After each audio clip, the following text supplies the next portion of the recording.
What is up, guys? Welcome to the transparency. Jumping right into part 2. So, shaking the cowbell.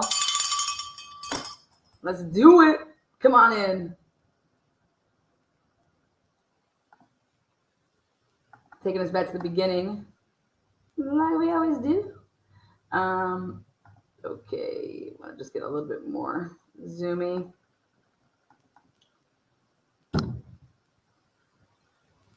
So, now we just saw how ISP likes to run their interrogations or interviews. So, as part of the investigation, numerous interviews were conducted by Moscow Police Department, Idaho State Police, which we get to get a nice little look at how to do things in Idaho and how smart those people are. Two of the interviews included BF and DM. Both BF and DM were inside the King Road residence at the time of the homicides and were roommates to the victims. So right here, we realize that they lied on updates, pressers.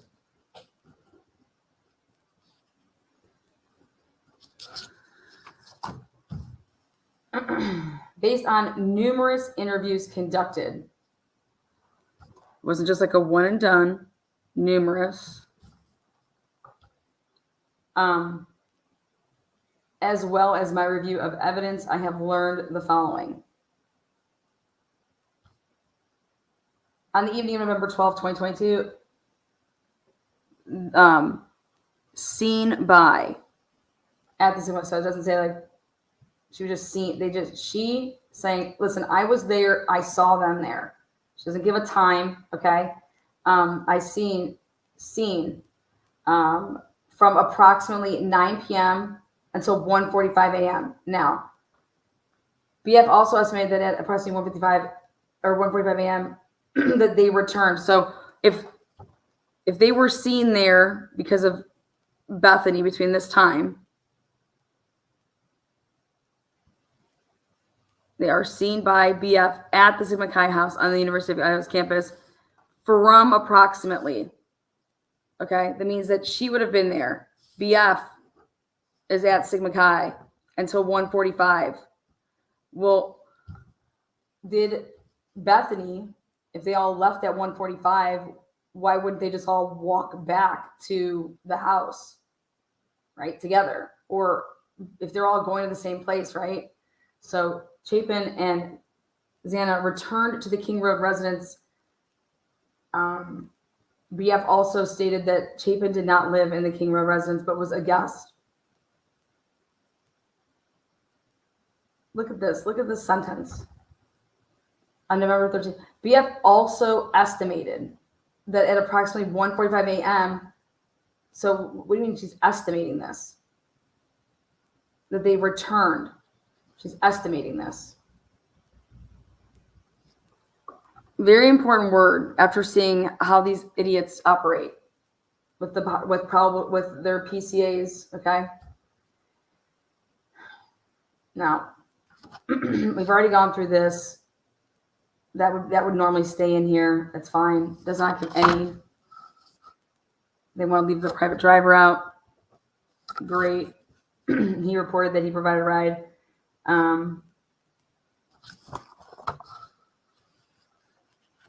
You notice who's not in this at all?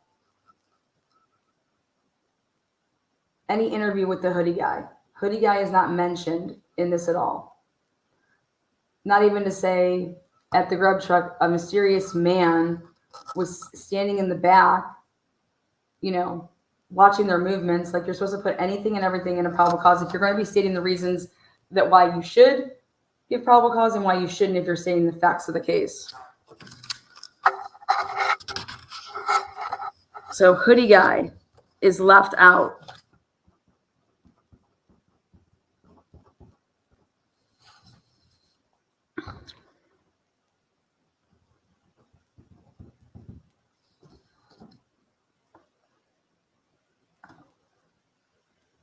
Take us back to the beginning.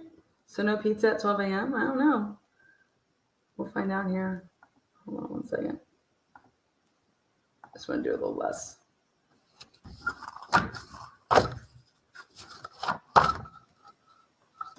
Hold on 1 second.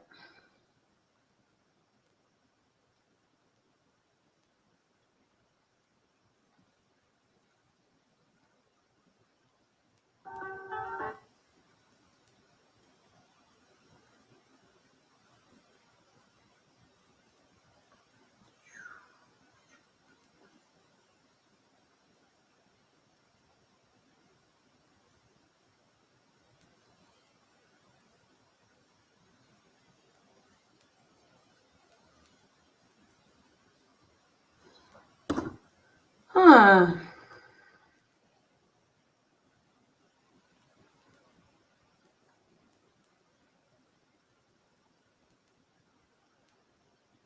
All right. Next up, DM and BF both made statements during interviews that indicated the occupants of the King Road residence were at home by 2 and asleep, or at least in their rooms.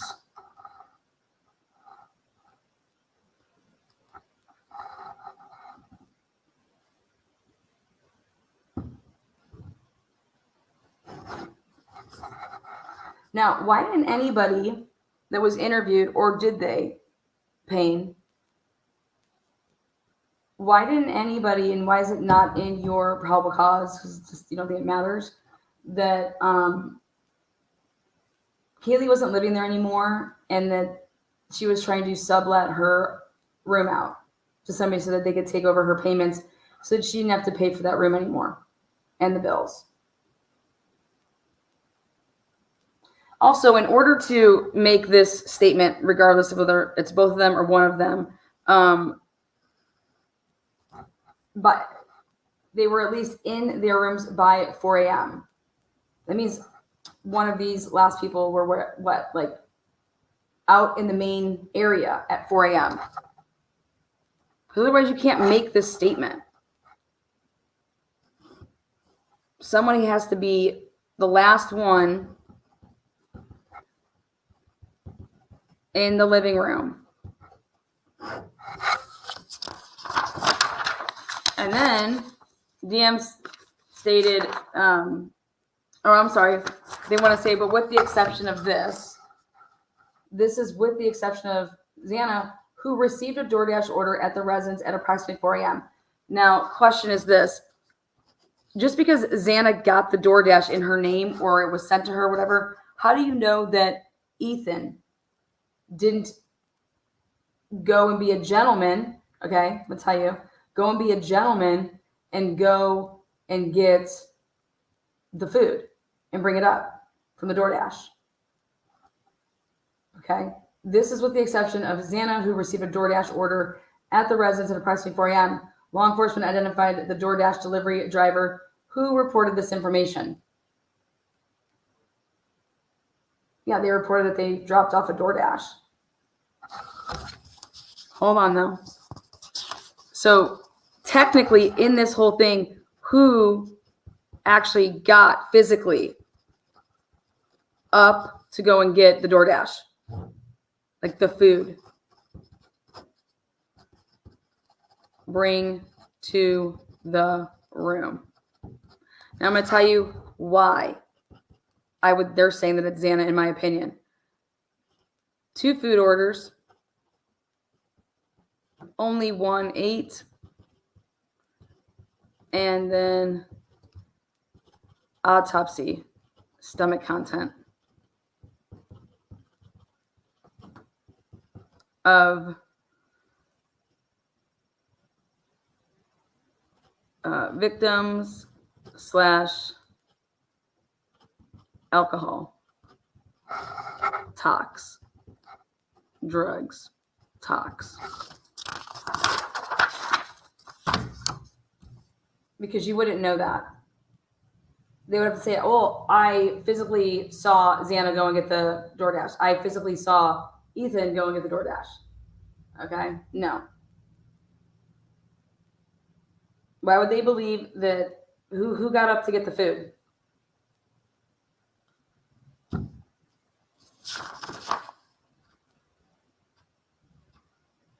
And what this also tells me is that nobody saw that.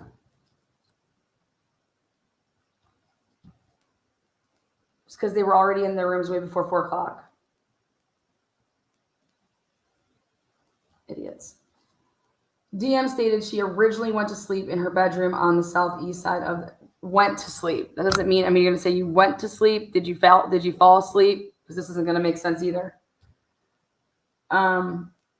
She was awoken at approximately 4 a.m. So if you were awoken at approximately 4 a.m., then when did you go to sleep? When did DM go to sleep? If she went to bed at 4 and woke up at 4. Absolutely ridiculous.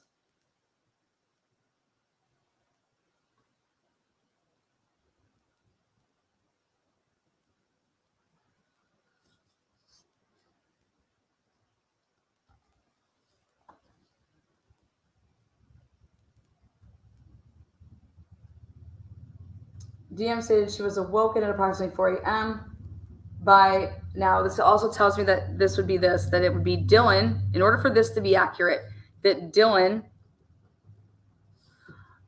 went to bed earlier, obviously, than 4 a.m., which means that Bethany is the person who told this to law enforcement.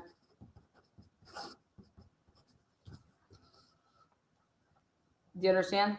Because I understand how they would write this. So they put both of them here, DM and BF, like that.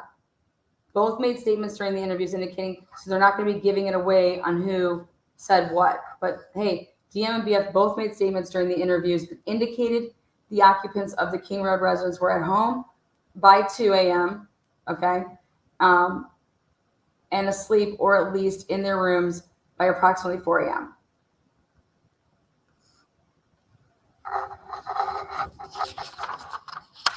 Now, who did Ann Taylor's investigator said had exculpatory evidence? Bethany. So March 24th, 2023, they put a subpoena out for Bethany because of what she saw, heard, exculpatory.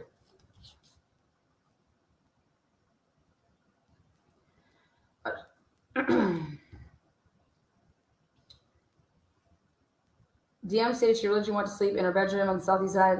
DM stated that she was awoken approximately at 4 a.m. by what she stated sounded like Kaylee playing with her dog in one of the upstairs bedrooms, which were located on the 3rd floor.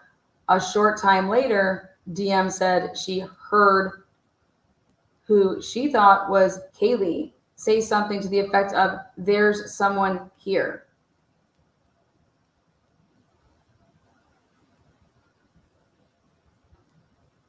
A review of records obtained from a forensic download of Xana's phone showed that this could also have been her, as her cellular phone indicated she was likely awake and using the TikTok app at approximately 4:12 a.m.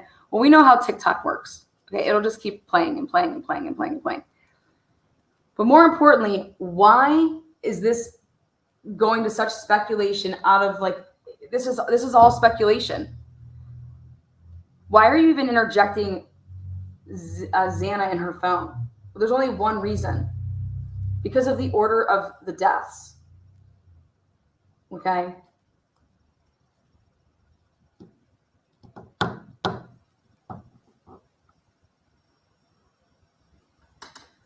Also, how does DM hear Kaylee say there's someone here? If DM is truly in her bedroom on the 2nd floor. Remember I went over this before and I said, usually you say there's someone here when someone's outside of your house. When you're in front of somebody or you see there's someone here and I'm looking at this person, or to To say there's someone here, it's like the DoorDash. It's like somebody is outside of your house. Okay? Someone's knocking. There's someone here. Those aren't the words that you would use if there is a masked man, okay, covered in black, coming at you with a knife. There's someone here. The reason I'm going word for word again by all this is because in the court of law, right, this is a probable cause affidavit for the arrest of Brian Kober. If you lied in this to obtain the arrest of Brian Kober and you have a Frank's hearing, okay, and you show that, then everything, and that there should have never been this shit in there because it was lies, okay, that means anything that came from this, which there was a big piece that came from this, and the big piece that came from this is the DNA of them being able to then swab Brian's mouth to get the DNA that they went ahead and then they said matched it.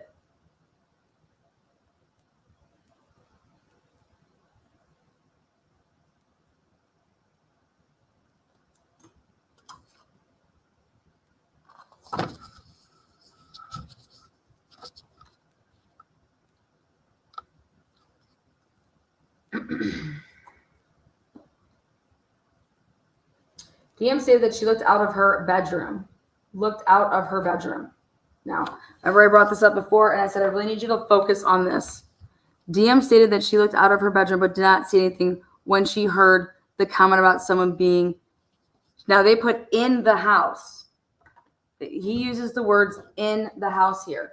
That's not what was said. There's someone here.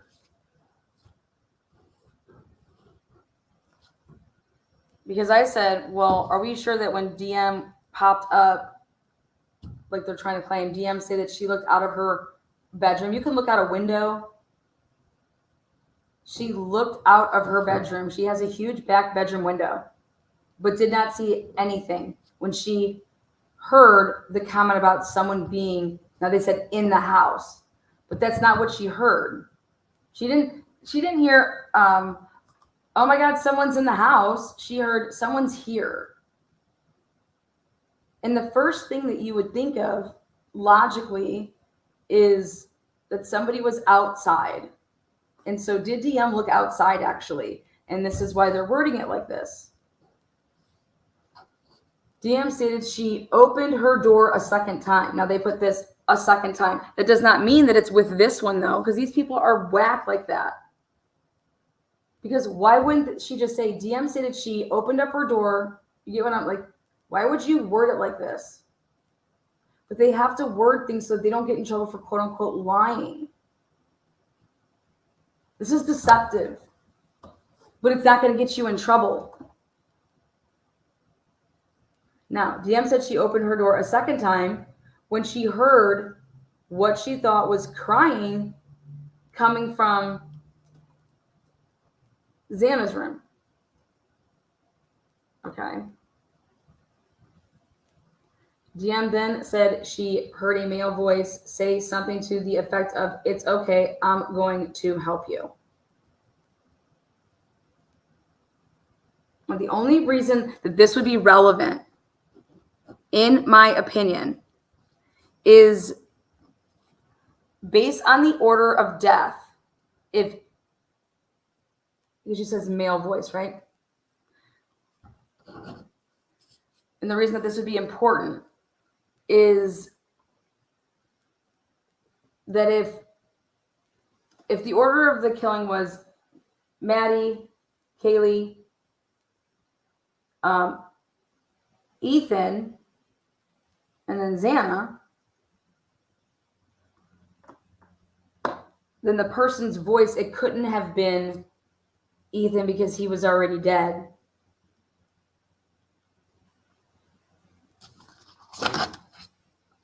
Just say, I'm here to help you.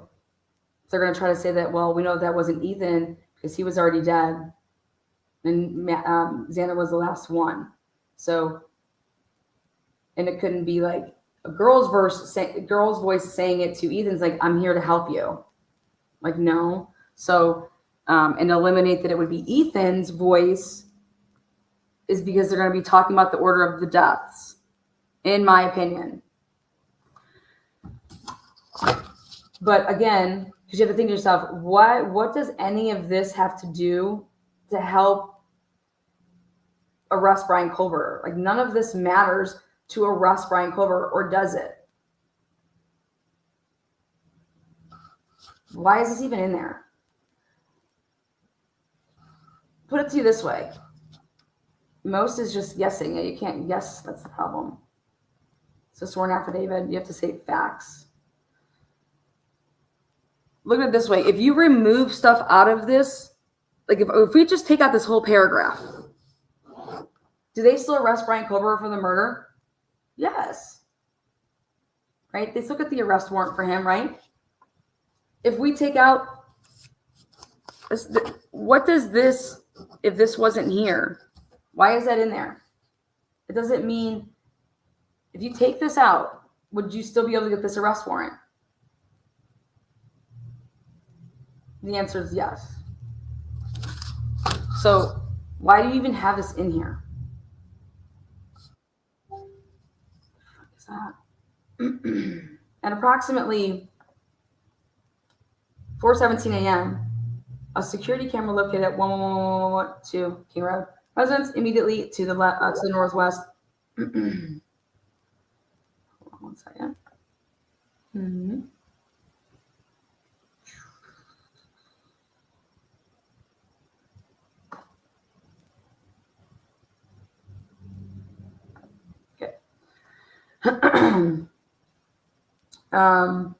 Immediately to the northwest of 112 King, picked up a distorted audio of what sounded like voices or a whimper, followed by a loud thud. A dog can also be heard barking numerous times starting at 4:17 a.m. Now, I did a video when I was in Moscow to show you guys that the first apartment, when going up the stairs where the Queen Road apartments are, like literally that first door, there's a dog there. And at that, anytime somebody walks past, it's like, this is how you would walk. This is where the house is. This is where to go up that.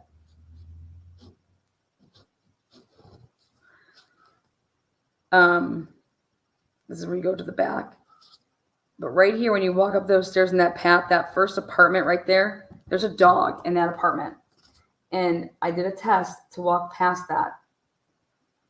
And walk up, that dog barks immediately.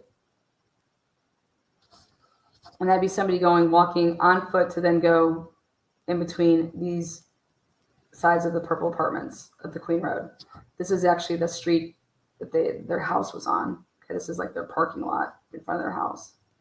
But right here, when you walk up and you go that way. Because you know what I think is interesting? Is not one time in here, in this whole affidavit, do they ever talk about the fact that Murphy was ever barking. None of them ever say, like, we heard Murphy barking. I think that's interesting, right?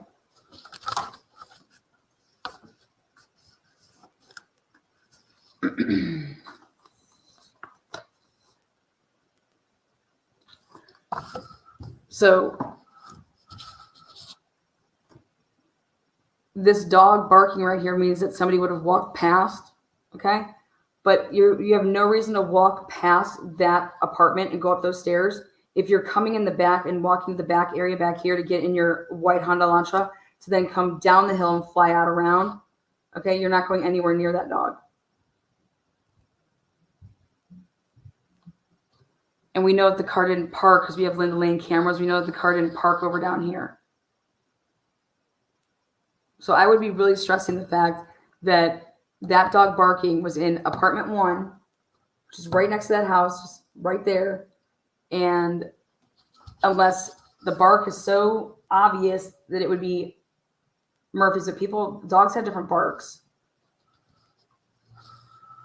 which meant that the killer is traveling on foot through these apartments to get somewhere else, not coming in the back area here to get into the Elantra or whatever they want to call the white car. So I think that's really important to point out about that apartment. Also, wouldn't it be really, really important right here to help get the arrest of Bryan Kohberger, to keep it on that white car, is that you did a neighborhood canvas and you got all the Ring cameras that belong to any of the doors along in the inside here of the apartments. And then the apartments would be like on the back side over here, so that you can like show that none of those Ring cameras picked up anybody on foot. Like, that's going to help with the whole point of saying that the killer or killers were in a vehicle, right? That's nowhere to be found in here. You want to eliminate the walking person. They don't do that. DM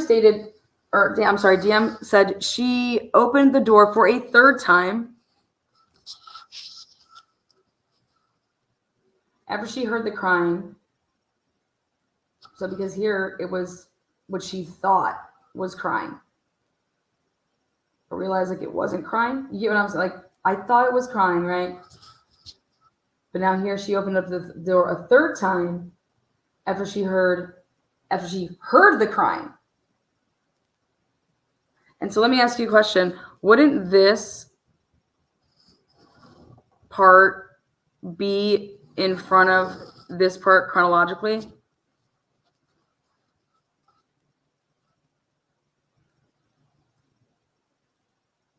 I would love to do a sound test in that house, and if had that 112 King Road surveillance on, and in Xana's room, been dropping 150 pounds of like sand bags from 6 feet off the ground and just dropping them. And I want to see, I want to ask Murphy to go up in that bedroom, put Murphy in that bedroom, drop the sand from 6 feet off the ground. And I want to see what's recorded. That's the test I would do. Okay. That's the test I would demanding to do. Based on where they're trying to go with this. Okay, the reason that they're putting this for this is because they're saying that the loud thud is because of whatever happened in Xana's room. So I would try to reenact that. And if they didn't do that, now the house is gone. DM stated she opened the door for a third time after she heard the crying now. And then that's when she saw a figure clad in black clothing and a mask that covered the person's mouth and nose walking towards her. She never says the mask is black. Figure clad in black clothing and a mask. So I'm interested in that. Because wouldn't you just wear, if you're going to be clad in all black, wouldn't you wear a black ski mask, not a surgical COVID mask that people were trying to say? How stupid. That makes no sense. Whatever. And she described the figure as being 5'10" or taller, male, not very muscular, but athletically built with bushy eyebrows.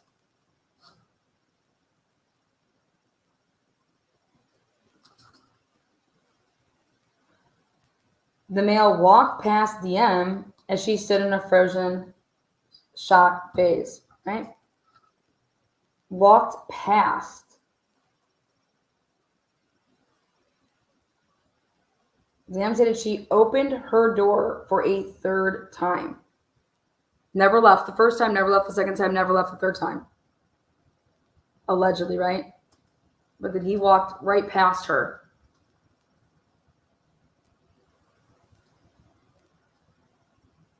Brian Culver is said to be a serial killer, right?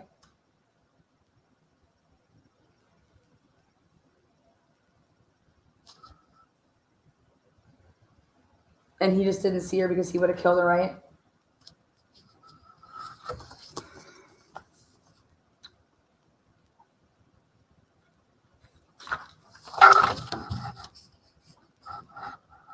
Again, who needed to be interviewed by Batanti?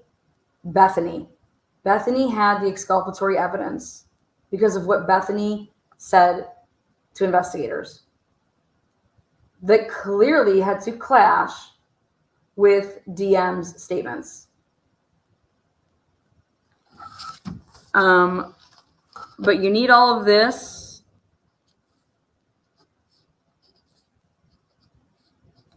I think it's hilarious because do you think that this gets Brian Culver, if this wasn't in the probable cause, does Brian Culver get arrested?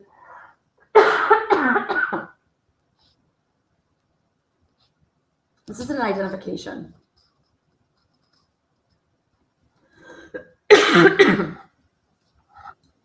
The male walked towards the back sliding glass door. DM then locked herself in her room after seeing the male. DM did not state that she recognized the male.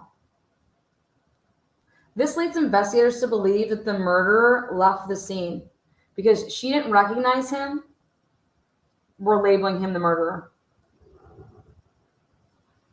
But this leads investigators to believe that the murderer left the scene. Why?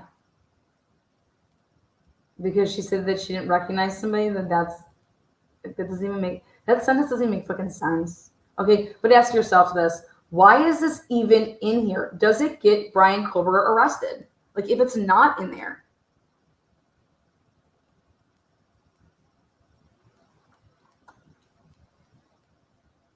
What they're trying to do here is they're trying to set up like this is the time of it. So it has to do with the time of the crime. But this happened at this time, and then we have that car. So it goes, but you can't prove that that person got into that car. Okay? But whatever. The combination of DM's statements to law enforcement, reviews of forensic downloads of records from BF and DM's phone, and video of a suspect video as described below leads investigators to believe the homicides occurred between 4 a.m. and 4:25 a.m. Okay. And remember I was like going crazy about this. I said, why wouldn't they be including the victims' phones? Why wouldn't the victims' phones have anything to do with this? The combination of DM's statements to law enforcement, DM's, not Bethany's. DM's. So what does that tell me? DM, or she's the only one that's putting it at this time. That means that Bethany, what she brings to the table is changing the time, which is crucial. What Bethany has, whatever Bethany has said, okay? Because whatever Bethany has said, it messes with this, being able to say this 4 to 4:25. Okay? Otherwise, you would put the combination of DM statements and BF statements to law enforcement. You wouldn't just solely have to ride DM. But you have to ride DM because of what Bethany has said. Okay? Like 100%. And they show the downloads of the records from BF and DM's phones. Now, I think that what they were trying to use from that is just to say, I think it's about her locations and where she was. But they don't use anything to do with the victims. Fucking mind-blowing. But whatever. Why? Ask yourselves why. And there's only one reason. Because it doesn't support this. That's my take. During the processing of the crime scene, oh my God, another crime scene. ISP did this. They are horrible. The worst I've ever seen. Investigators found a latent shoe print. This was located during the second processing of the scene. Where was the other one? Why would it just be one? This person is, I would go with this person only had one leg. Maybe Brian Drake came back to the world. And it was located the second processing. How convenient. Again, though, this all in here, why are they putting, how does this arrest Brian Kohlberger? Where does it say what size the shoe is, the print? It doesn't. No prints, no size. You're missing the other one. But guess what it does? Just outside the door of DM's bedroom, located on the second floor. They just had to remind us of that because they said that DM was going around, the DM was downstairs, right? All the way downstairs. This is consistent with DM's statements regarding the suspect's path of travel. But it doesn't, what it doesn't corroborate though is this, the time.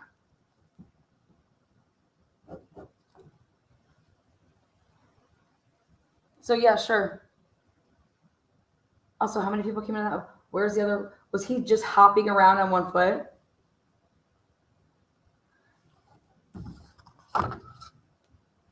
Again,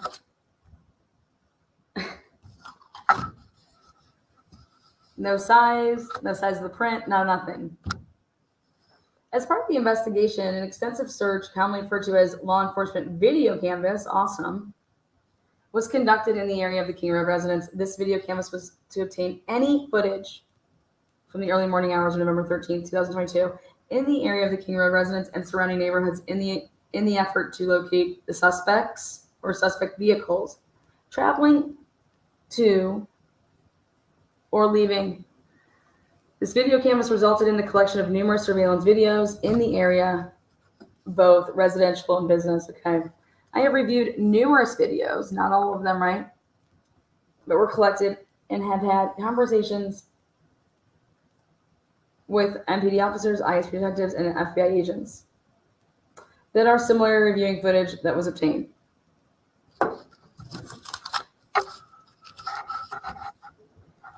A review of a camera footage indicated that a white sedan hereafter suspect vehicle 1 was observed traveling. And now this is where Ann Taylor said, where did you get this? She was on a mission because this was so far out of like the area that they wanted. Who obtained this? How did they go and get this video? That's all the way. It's the 700 block of Indian Hills Drive. You guys remember me going crazy about this? I said, wait, poof. Like, wow. That's not in the area that they were asking for when they were telling people to, hey, we're looking at this area south of this. This isn't in that area. And so Aunt Sarah was like, who got this? Well, Vargas got it. MPD local. That's cannot wait for this testimony when it happens about, let's talk about this. So somebody just randomly called you. And said, oh, hey, by the way, I think I found something on my Ring camera. Approximately at 3:26 a.m. Okay, remember they told everybody to look and search your stuff from this time frame.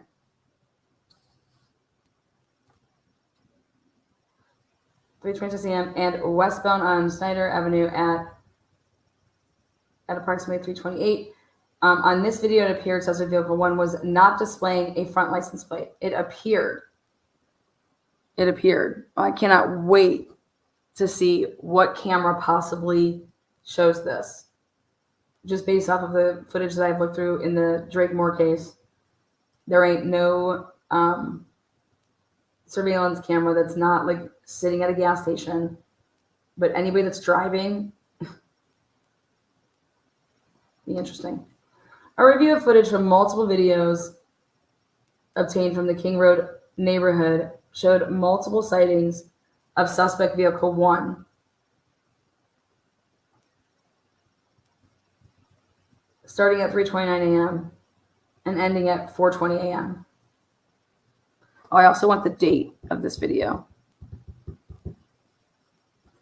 of the 700 video. Was it before or after the public knew about a white Honda Elantra?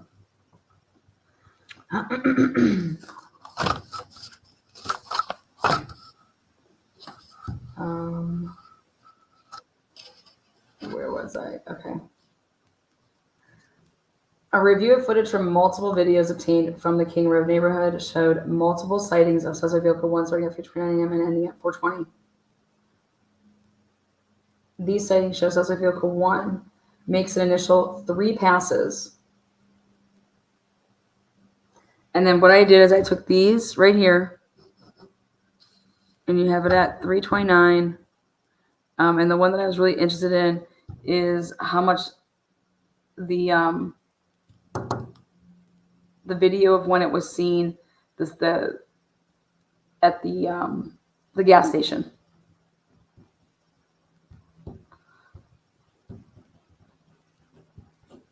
Because it was seen at 3:45, going the opposite way. And the reason it's just important is because at that same time, you're going to be able to show that there's multiple white vehicles. Okay? And so how do you know that the vehicle at 3:45 that was like leaving to get out of town and take like that Troy Road, how do you know that that wasn't the same vehicle at the 3:29 time? And then meaning that like when it then came back at 4:02, that it wasn't a different car. You don't know that. That's the whole point. You're putting multiple white vehicles, and then you go and grab the inside edition video from the body cam of the guys at, what time was that at? 3:01 to like 3:20. There's another white vehicle, and this is Banfield. So that's 1, 2, and then your suspect vehicle 1. So there's technically 3 white vehicles that have been identified at different points and not on the points of the Linda Lane.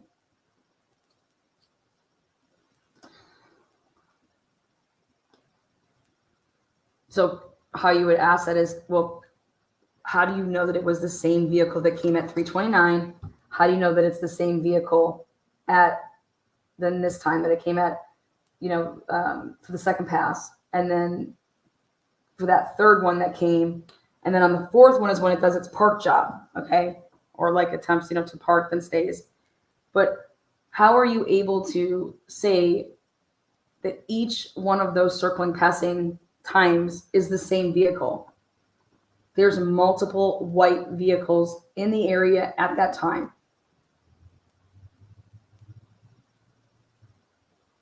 Okay, and the answer is that you can't tell.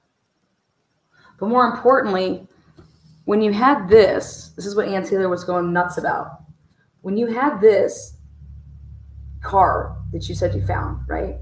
Which there's a hybrid at the same area at the same time as this, because I got the body cam of that. Okay. And so are you sure that that isn't your guys' police vehicle, that undercover car? But regardless, you would work your way back from approximately 3:26 a.m. and you would grab all the cameras that are around the 700 block to see where you can find that white car, because you're trying to trace it back to where it started. A car just doesn't start in the middle of the road. Okay. It just doesn't do that. A car has to start from a driveway, from maybe the side of a street when it was parked, but you would work your way back to see, and you would do it by eliminating, right? So much so that They attempt to try to say that, well, let's back up. At the last hearing or two before it, Ann Taylor was very specific and said, you asking about a construction place, asking about basically 3 different places like you could have went and got camera footage and you didn't. And so much of that pain was like, I don't even know what place you're talking about. I don't know what place you're talking about.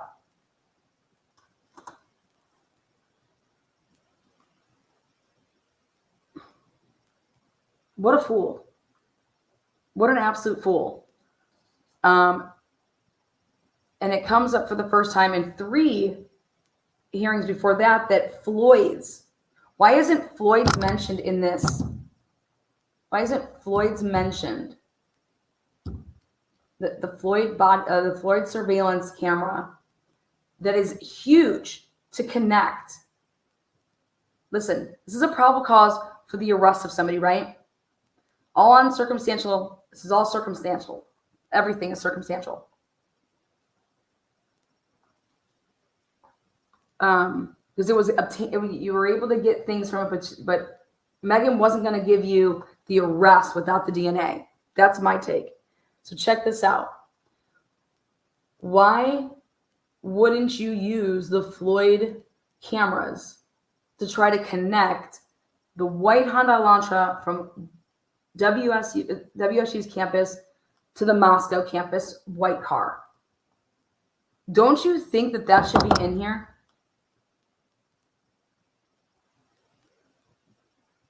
Don't you think that that should be in here? Sherry D, what's up, baby? Hollywood. 19 months, Janet. Chan. 10 months, ooh, baby. Hollywood 2 babies. Cyber Ninja, new member.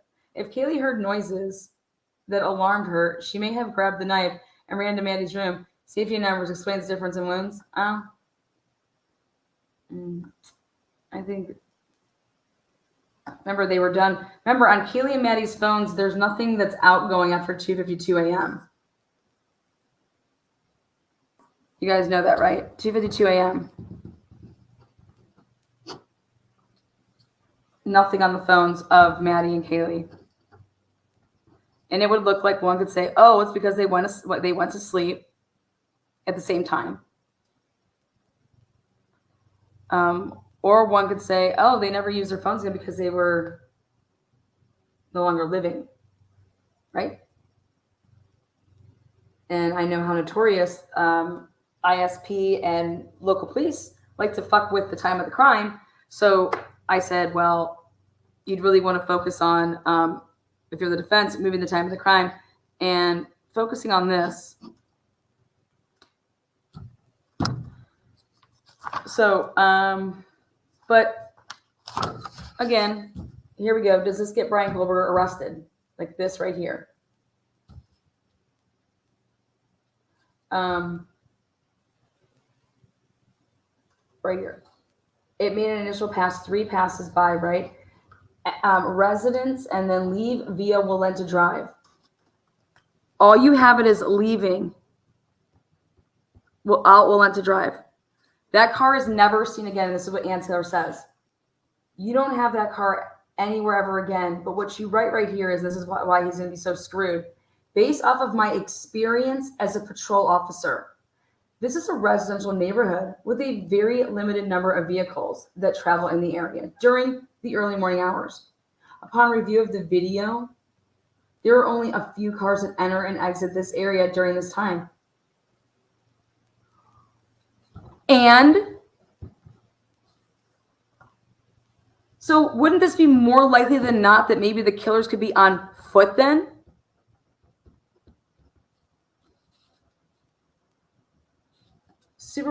Suspect vehicle 1 can be seen entering the area a 4th time.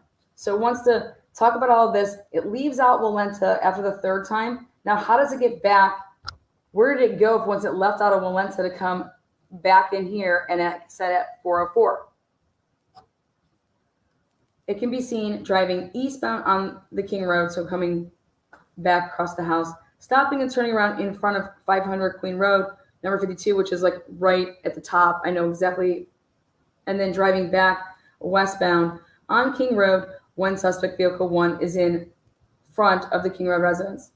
It appeared to unsuccessfully attempt to park or turn around in the road. Now, this is exactly the same shit that the Moore truck did, allegedly, after the killing of Brian Drake.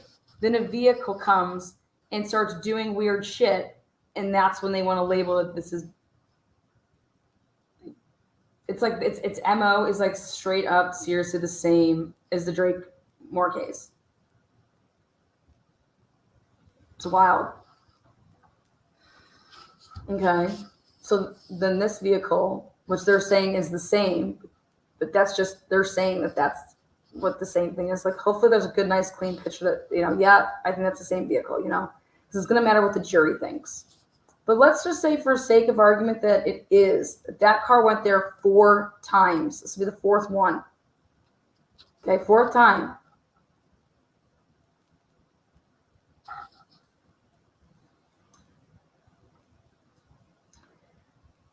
Now, when it leaves at approximately 4:20 at a high rate of speed, suspect vehicle 1 is next observed traveling westbound on Williams Drive.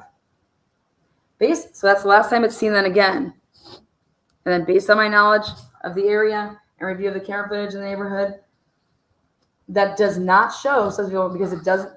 We don't have any vehicle that's showing on any other cameras the rest of the night in that area. And we went and got some, or we were asking people for it, and we were saying, hey, we still want your video even if there is no video, because that's how we're eliminating the paths of travel of leaving. And I just died. And Ann Taylor, like, royally gave it to Payne. Like, you're a moron.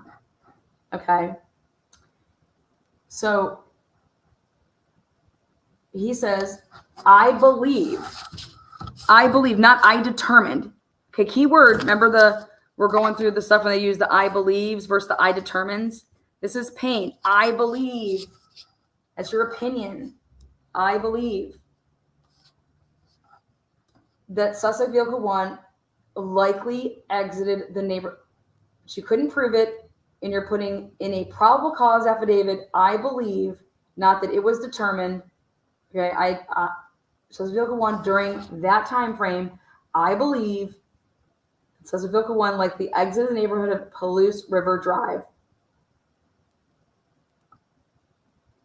Palouse River Drive is at the southern edge of Moscow and proceeds into Whitman County, Washington. Eventually, the low will lead right to Pullman, Washington.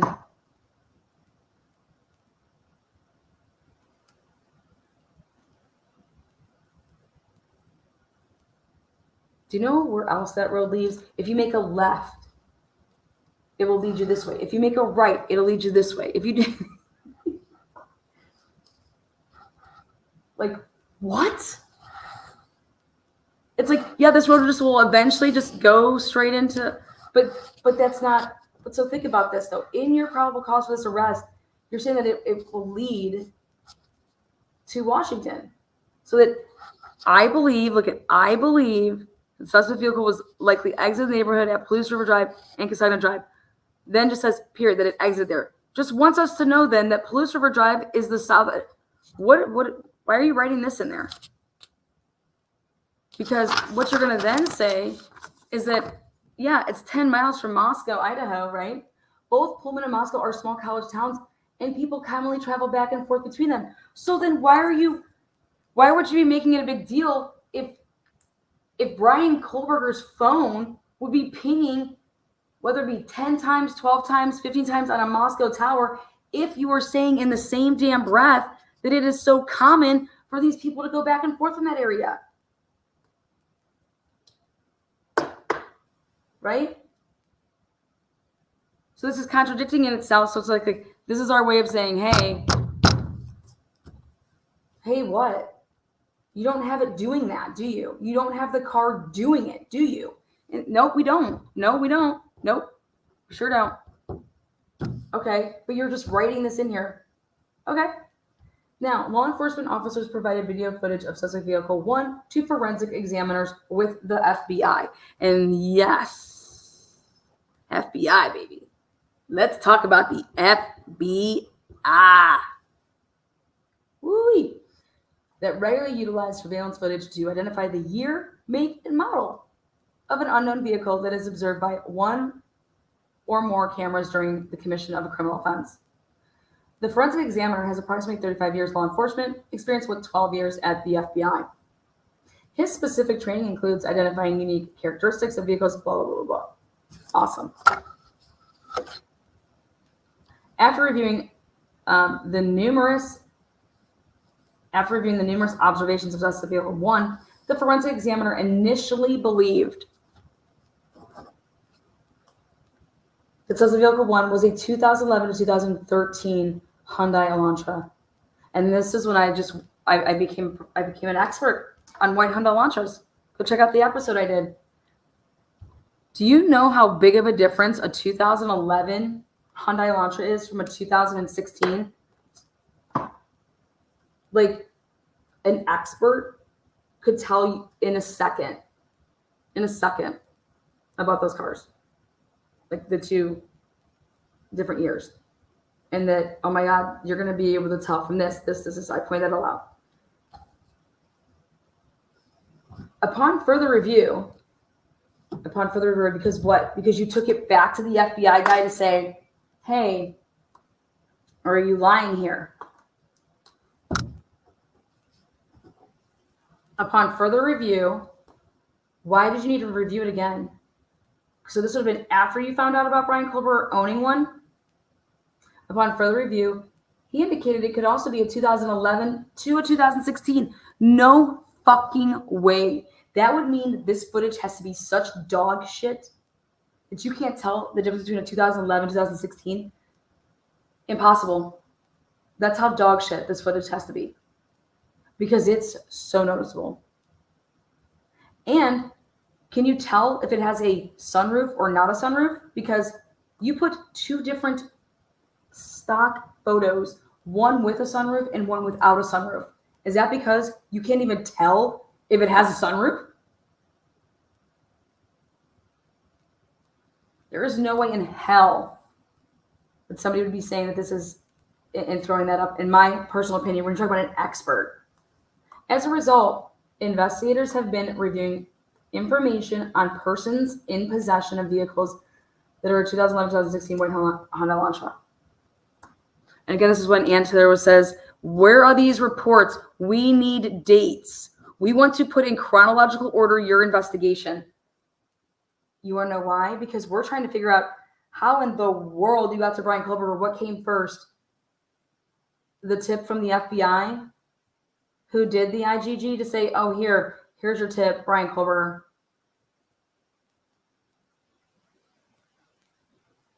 FBI does the IGG, they turn in the tip then, but they're also doing this. Then they're also doing the drive test. They're also helping you get a search warrant to be able to obtain the historical data records of Brian Culber's shit. And you're filling out this search warrant within a godly time frame that it's going to be proven that you lied your asses off to get that, because you didn't have the information that you claimed that you did. That's what Cyrene and them were testifying about. Ready? But so think about this. This is supposed to go like in order chronologically. Like when you put, because this probable cause affidavit, in my opinion, if I'm doing my job as an investigator, I would think that my probable cause to arrest anybody in this case, it wouldn't matter, that my probable cause isn't going to change if you think about it, because it's just the evidence in the case, right? I shouldn't have, and that's what pissed me off about the Delphi case, okay? When they did a probable cause for Ron Logan shit, right? There was no mention of a freaking bullet, an unspent bullet lying next to one of the girls. Why? Why would that not be used? And then you'd be checking his guns and everything. They don't mention it at all. It's not till they get to, what's his name's? Richard Allen's, that now we hear about that bullet. And it's like, Wouldn't that bullet just be just as important, like, in whoever, like, whatever you're doing, to be able to get the guns of the person that wild, absolutely wild. So investigators were given access to video footage on the Washington State University campus. And I want to know the date.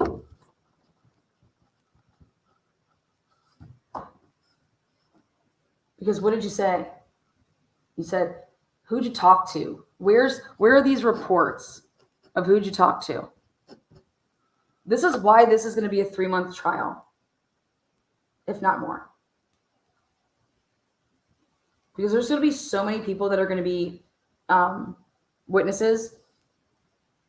We're talking about so many jurisdictions, number one, and agencies.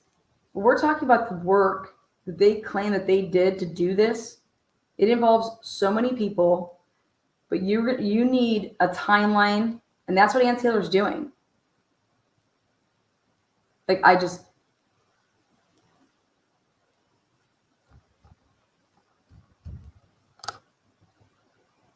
investigators were given access to video footage, like not plural, on the Washington State University campus located in Pullman. A review of that video. A review of what video? Like, that video. Wouldn't you be given, like, what cameras do you want? We have a ton of cameras here. What cameras do you want? Well, if somebody was to be leaving up out of Moscow to go, to come here, to go there. So how you have to exit up out of the place, up out of the campus. Well, there's going to be multiple ways to leave, right? You know how long that would take? And then what time do you want to start? Here, use this camera. This is right here at the light. This is the intersection. Here you go. What time frame do you want? How long do those last for? They would have had to get that before 30 days.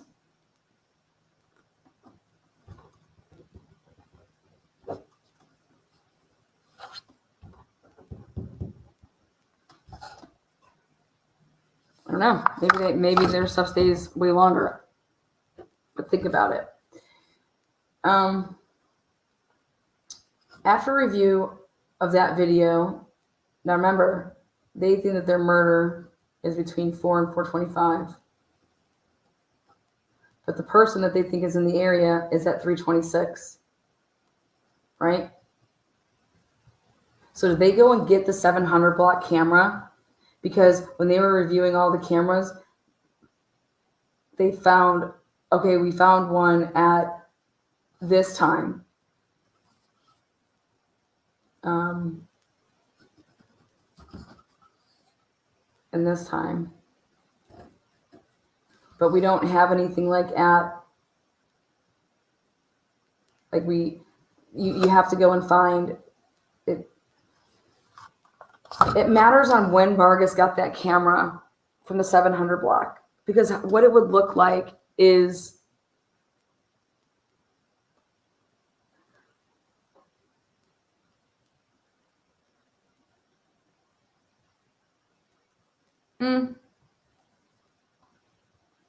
no, they could have just said, they would have probably just said, give me from midnight until 6 o'clock in the morning.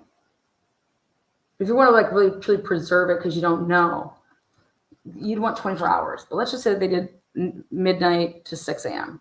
Fuck it. Because the person would have had to leave out of Pullman and then go back, right? So let's just do this. They say 12 to 6.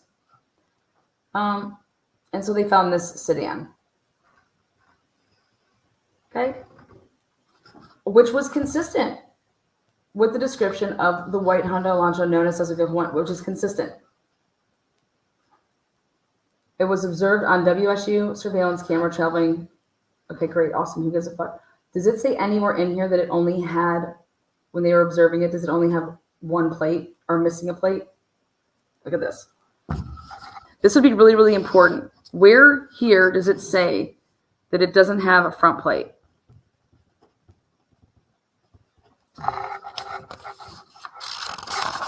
Let's see. No, what it shows me is that the forensic examiner said that this vehicle in Pullman, that was a 2014 to 2016. And now that's how you would look at that. You could think, 2014, 2016, but then when you would actually, if you had really good footage, you'd be able to eventually to say that. So nowhere on this camera and nowhere with this statement does it say no front plate, right? Which is consistent with the description of the weight. It doesn't say, and it also looks like it does not have a front plate, right? Really important. Let's see. No mention of it. And in fact, I believe that was Brian's car, 2014, 2016. Remember, the stuff that they're looking at for the Moscow cameras was 2011 to 2000. Completely different.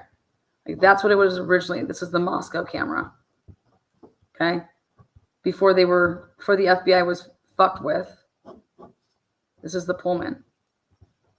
And then camera of the vehicle. And then they went back and said, well, hey, could this be a 2015? Basically. So you got two different cameras, and the FBI guy said off of the Moscow camera, that was what it was. The Pullman camera, that was what it was. So you know what that means? It means it's two different vehicles. You understand that? That means the FBI identified two different vehicles. See that? Originally. And it wasn't until when, they had to go back over there and say, and then so they got to say, okay, I guess we'll go ahead and stretch it. We'll say 2011 to 2016. What a joke.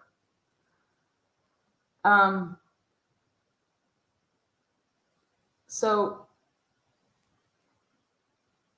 once you immediately found this white car leaving out of Pullman, like you just are claiming, wouldn't you want to try to go and find something in the middle between Pullman and Moscow to see if there's cameras that catch something else?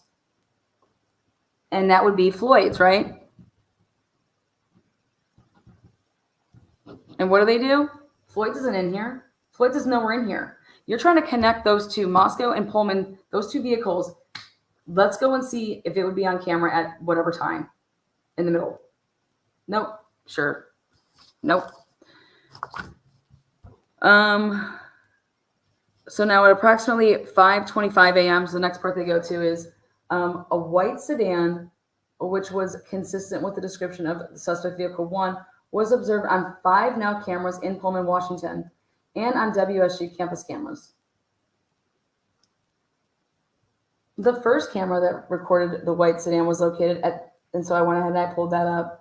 The white sedan was observed traveling northbound on Johnson Road. Now, wouldn't this just totally fucking screw everything that you just said here? You just said you needed to, that you believed, Payne believes, right here, I believe that suspect vehicle 1 likely exited the neighborhood at Palouse River Drive in Castagnette. Palouse River Drive, and then he just says period. He has to just put a period there. Okay, great. So you think that he left that way. Then went where? Palouse River Drive is at the southern edge of Moscow. So then he is trying to lead the tribunal with this next wording to make it seem like that the car traveled to where? Straight back to Pullman. However, 2 pages later, page 8, if you leave Pullman, or I'm sorry, if you leave Moscow at 4:20, and it's like a 20-minute drive, you're going to get there at 4:40.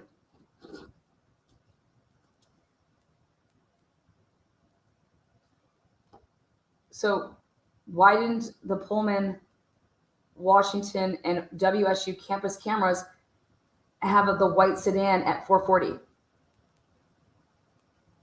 at approximately 5:25. Okay, so then you're going to say, well, fuck. He didn't go straight home.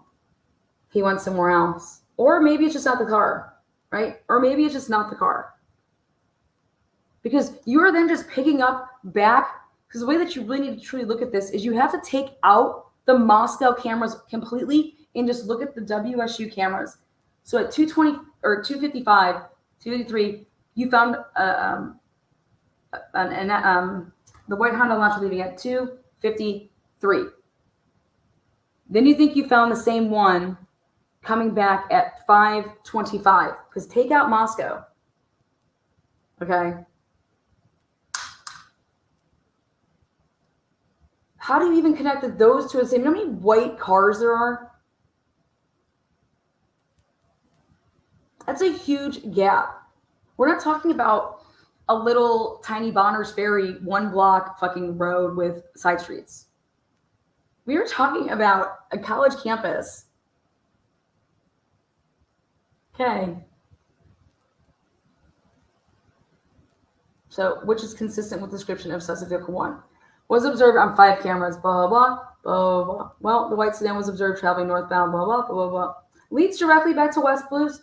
But right where that camera was now they're saying that at this area, that leads directly right back to West Blues, River Drive in Moscow, which intersects with Castagna. So now he wants to rope that back in. So what? That's not the way it came, you fucking idiot. I don't care that that's what would connect those two. That's not the path of the travel of the vehicle that you're reporting about. Why are you talking about a road that your surveillance camera doesn't show that was traveled on? You want to just make, but hey, guess what? That road right there, that will take you straight to Moscow. And is there a car traveling on that road? No. This is the most asinine shit I've ever read in my life, to let me know that a road, hey, guess what? The white sedan was observed traveling northbound on Johnson Road. Northbound. Johnson Road leads directly back to West Palouse River Drive. So you're saying that the car then was coming from that area at this time? And how is it coming from where this map that you're eventually going to show us here? Like, what are you talking about? Well, then follow Johnson Road and go get me some cameras. Go get me Floyd's. Why isn't Floyd's in here? The white sedan was observed turning, and then basically here it says on Bishop Boulevard and northwest on State Route 270. Well, that's not coming from 270 because that's where he supposedly was coming from because he was on that loop-de-loop. They just basically try to just cover literally in 3 pages that Brian Kohlberger could have come from this, or this.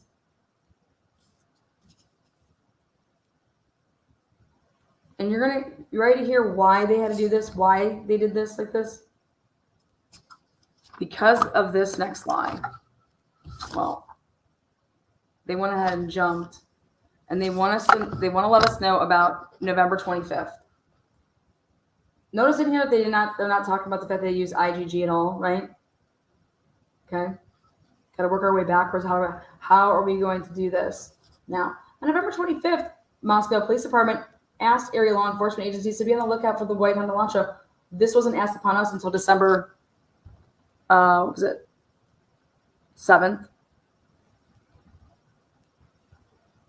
And it was for the purpose to flood the tip line. Because who gave the tip about Brian Kohlberger? It just came in from the FBI as a tip, right? Well, we need to flood the tip line. Because it was never going to come out that they used IGG in this case. But Ann Taylor was too good.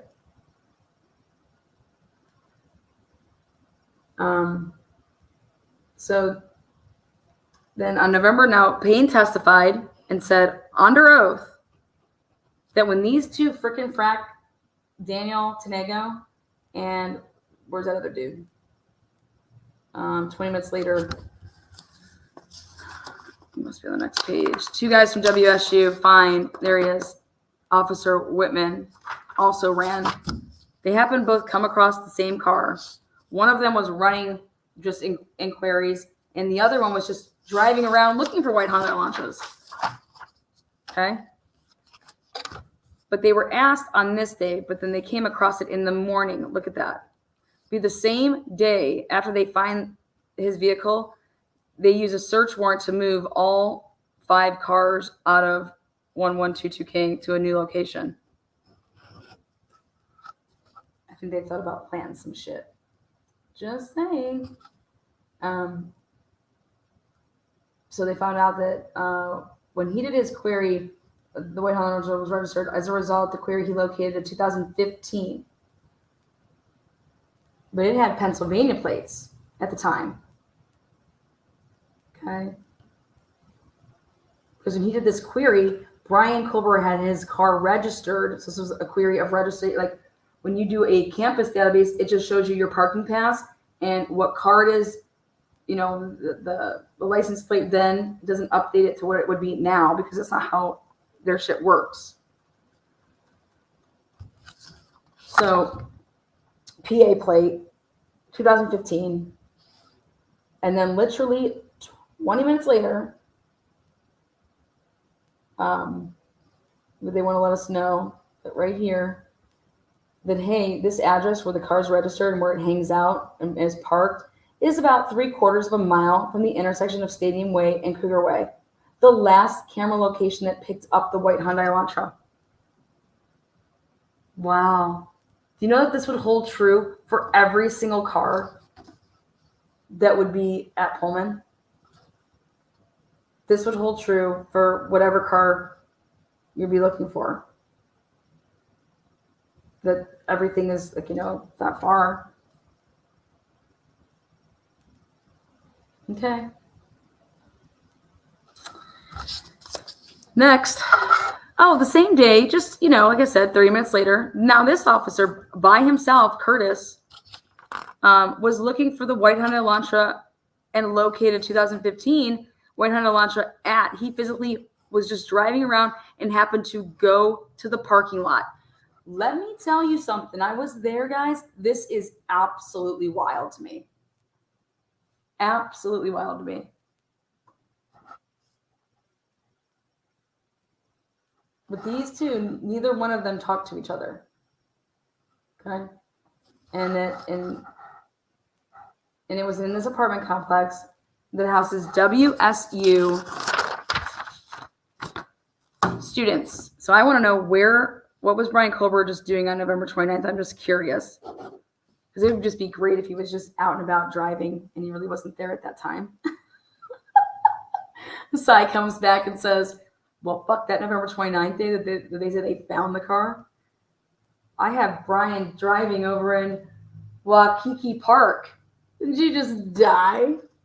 God, I just died.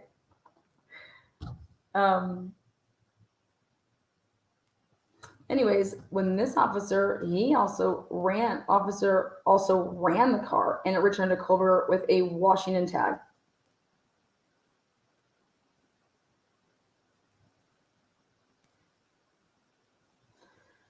I reviewed Culver's WA state driver's license information and photograph.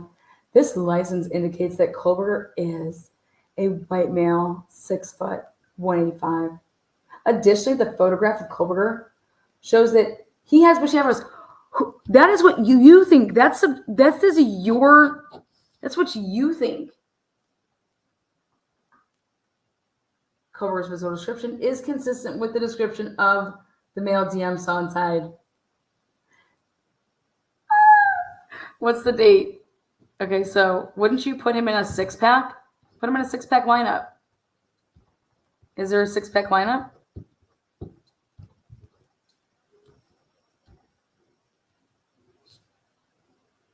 Did you recall Sugar Tits to come back in their DM and say, and Bath, and say, hey, I'm going to show you guys some photographs.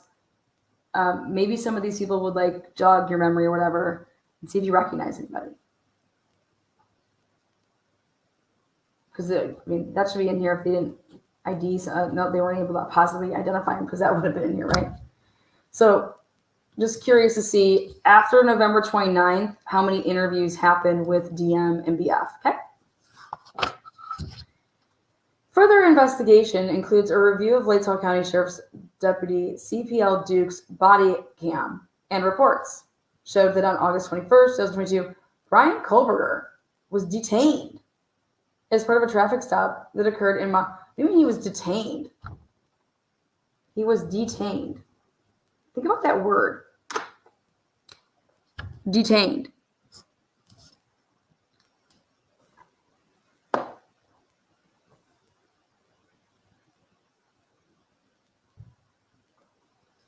Why wouldn't it just be body cam reports showed that on August 20th, Brian Kohlberger was detained as part of a traffic stop that occurred in Moscow, Idaho, versus that he was pulled over.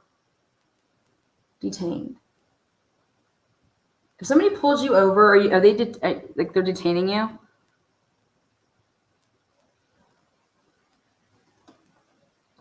A traffic stop.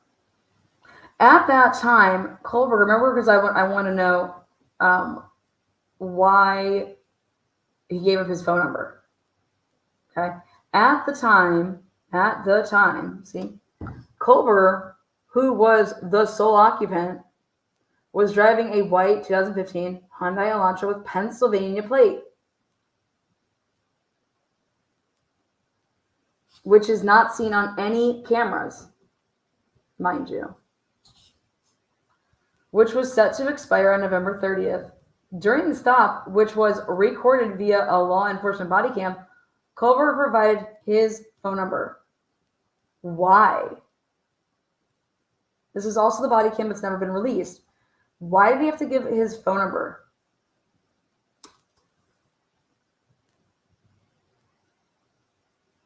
You guys realize that Brian Kohlberger was pulled over on August 20, what is this date? August 21st. No ticket, right? Didn't get in trouble, right? What, did he pay like a $5 seatbelt? What did he have to do?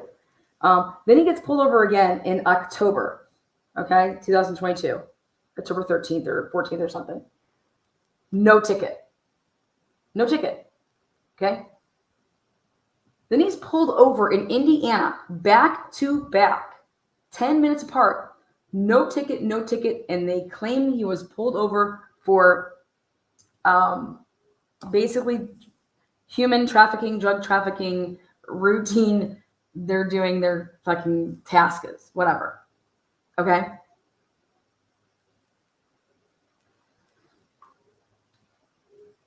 When's the last time you went 4 for 4 of getting pulled over and not getting a ticket? 4 for 4. If you pulled him over because he was tailgating, give him a ticket if that's what he was doing on the highway. You just randomly pulled over Brian Kohlberger's vehicle because white Hyundai Elantras will look like they are used for human trafficking or drug trafficking. That's the rumor on the block, is that those Indiana pullovers, wild, right? Think about that. When's the last time you went 4 for 4? Dudes don't get out of tickets like that. Okay? Then I said to myself, when's the last time I provided my phone number?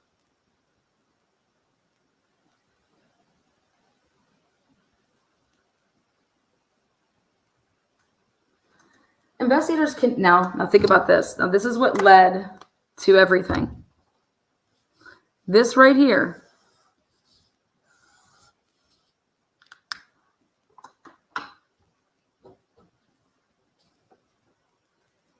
'8458 phone as his cell phone number. Investigators conducted electronic database queries and learned that the 8458 phone is a number issued by AT&T.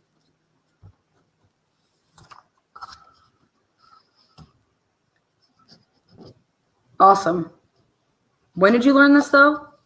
I want the date of this. Because Payne testified that I never got this on this date. I didn't even know that they had found this. I didn't know this. That's what he testified to. I did not know that this existed. And just think about how fucked up that is. You straight up ask WSU to help you and other law enforcement agencies to help you locate in one of the biggest cases in the world, this White Hound Elantra. And these two guys on November 29th literally find the same vehicle within 25 minutes of each other, not even doing work together. And you, as the lead investigator in this case, are not given that information. And he testifies to it on the stand, saying that I didn't even know that existed at the time. And when did you know it existed? And Ann didn't have to go any further. She just got him on record saying, I didn't know that it existed. That we're going to get to when you knew that this existed. Okay? Because that should tell you how many things would fall through the cracks of this investigation. That you should have known about this within literally, like, this person would have called you or emailed you. Hey, boom, here. You asked for a point of contact when you would have said, hey, we're be on the lookout for this. If you guys see anything, can you send stuff over to where? Remember every single day what they were telling us on the pressers? Updates?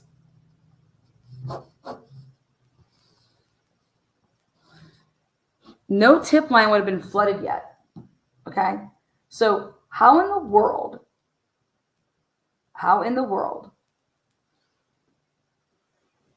did you not get this right away? Every single day, they are vetting and looking through the tips with whatever, and you would think that this tip coming from, I don't know, law enforcement that you work like this with would have just emailed this over and you would have seen, okay, here, this is one. I mean, how many white Honda Elantras were all backed up that you have to keep vetting? Okay, we got to do the next one, vet it, because we got 1,000 before that one. Think about that. Think about that bullshit. I don't buy it. You want to buy what they're selling, go right ahead. That is the wackest shit I've ever heard in my life. But if it's true, none of these people should have jobs. This is not the career for them. Thank you for your time and effort. Bye-bye.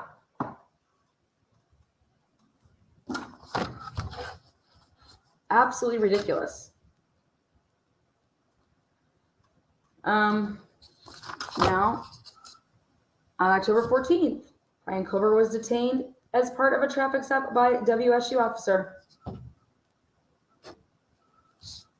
Upon review of that body cam and report of the stop, Culver was the sole occupant and was driving a white 2015 Hyundai Elantra with Pennsylvania plates.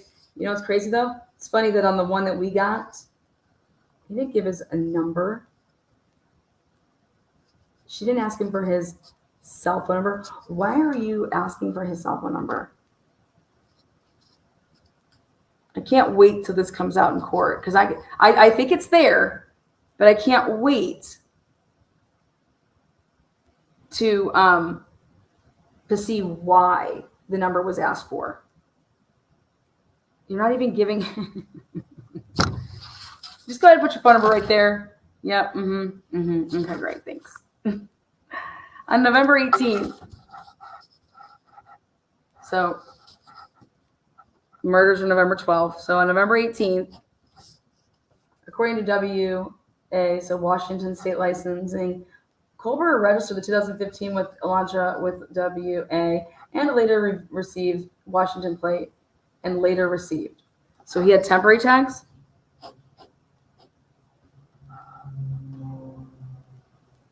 I mean, these weren't personalized plates. So did he have a temp tag?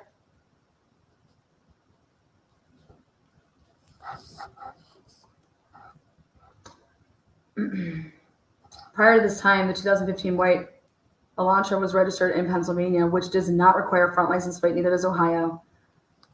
And nor do I use one. Which does not require. Okay. This was learned through communication with a Pennsylvania officer who is currently certified in the state of Pennsylvania.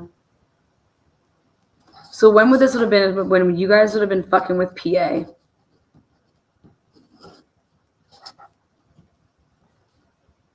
December what?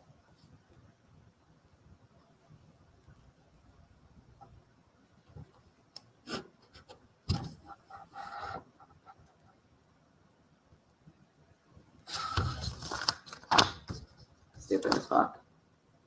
Based on my own experience, here's pain again, based on my own experience and communication with Washington law enforcement, I know that Idaho and Washington require front, back license plates to be displayed. So, okay, Anne, okay. Investigators believe, not determine, which is fine because remember, probable cause. But let's see. Believe that Kohlberger is still driving the 2015 white Elantra because his vehicle was captured on December 13th, 2022 by a license plate reader in Colorado. Information provided by a query database. Kohlberger's Elantra was then queried on December 15th, 2022 by law enforcement in Hancock County. On December 16th, at approximately 2:36 p.m., surveillance video showed Brian Kohlberger's Elantra in Albright. What camera? When did you get it?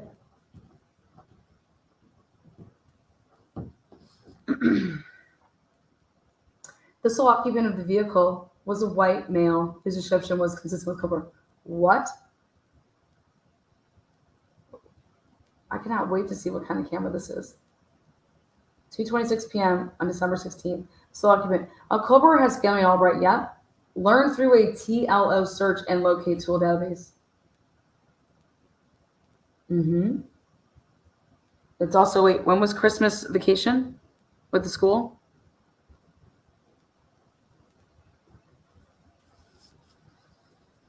Based on information provided on the WSU website, Kohlberger is currently a PhD student in criminology. Pursuant to records provided by a member of the interview panel. So, pursuant to records provided by, so who did you tell about this name? Pursuant to records provided by a member of the interview panel, we learned that Kohlberger's past education include undergraduate degrees and cloud-based forensics. These records also showed Kohlberger wrote an essay when he applied for an internship with the Pullman Police Department in the fall of 2022. You guys, I am telling you right now, I have the email, and this was spring of 2022. With the chief.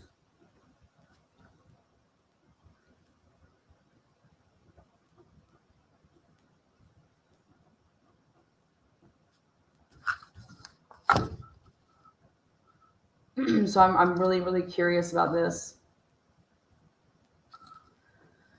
Kohlberger wrote in his essay he had interest in assisting rural law enforcement agencies with how to better collect and analyze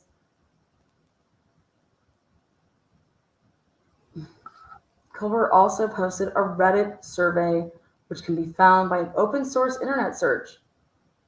The survey asked for participation or for participants to provide information to understand how emotions and psychological traits influence decision making when committing a crime. Let me ask you guys a question. If this was not in this, remember what Bill Thompson said, spread this far and wide, okay? If this was not in this probable cause affidavit, would you still get the arrest of Brian Kohlberger, right? And the answer is yes. If this is omitted, if this is out, would you still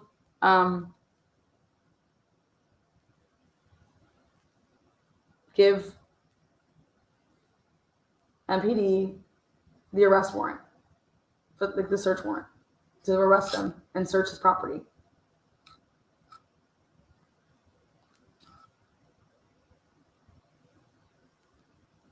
Right? You don't need this. But what is this doing to all of us? Bill Thompson said what? Spread this motherfucker far and wide, right? Because all this bullshit information was in it. This does not have any... It should not be there.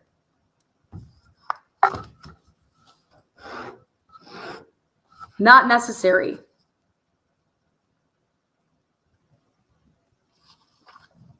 What does any of this? Does this get Brian Kober? What's this? What the fuck is this?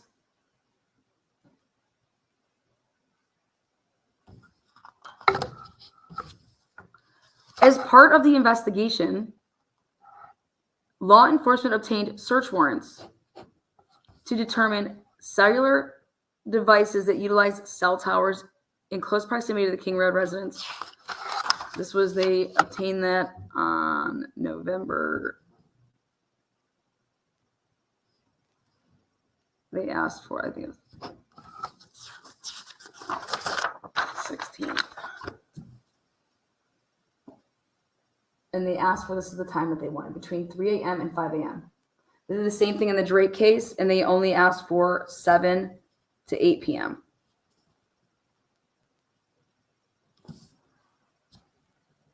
After determining that Kober was associated to both, so like right here.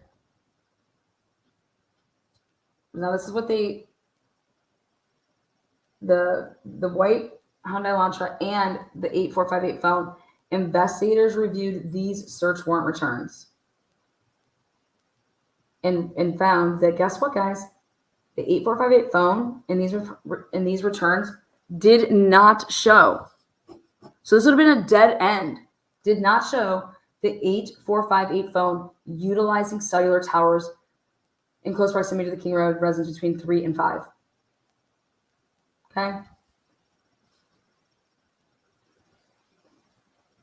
Based on my training, experience, and conversation with law enforcement officers that specialize in the utilization of cellular telephones records as part of the investigation, individuals can either leave their cellular telephone at a different location before committing a crime or turn their cellular telephone off prior to going to a location to commit a crime. See the keyword prior to going to a location? So then why wouldn't Brian Kober shut his phone off at his apartment before he left? He was already, according to their shit, he was already in his car driving around for 5 minutes before he shut it off. Okay? So how that works is you guys get a cell tower, and what it's going to show you is all the IDs of each of the phones that were in the area. Okay? And then their phone numbers, if they were making calls, whatever. And so they went through, and they're like, fuck, dude, this guy's not in the area using his phone at that time. Okay? He's not in that area during that time utilizing his cell phone. All right?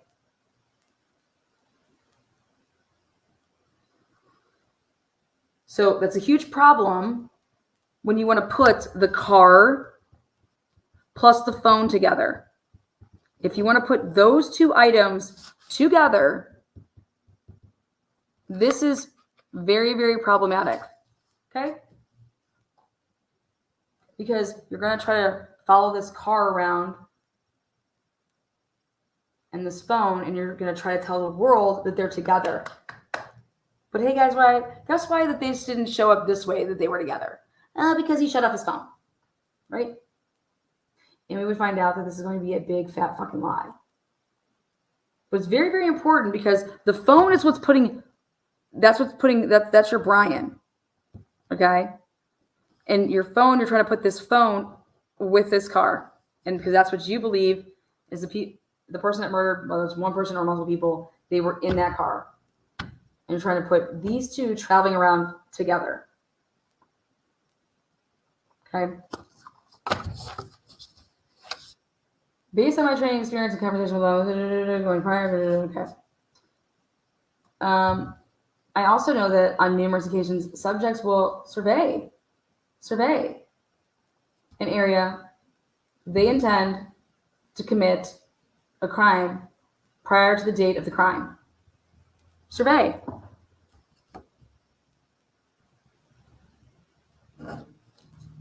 Depending on the circumstance, this could be done for a few days before or for several months.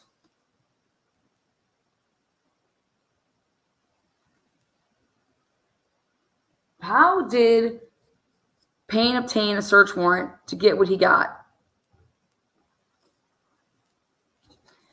During these types of surveillance, it is possible that an individual would not leave their cellular phone at a separate location or turn it off since they do not plan to commit the offense on that particular day, right?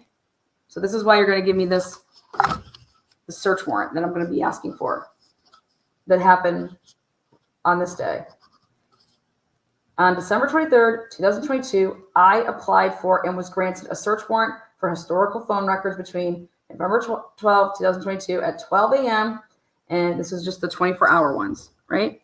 And then this is where the cheating occurred. Okay. Then what they were supposed to do is take this historical, because you just got 1 hour's worth for the phone.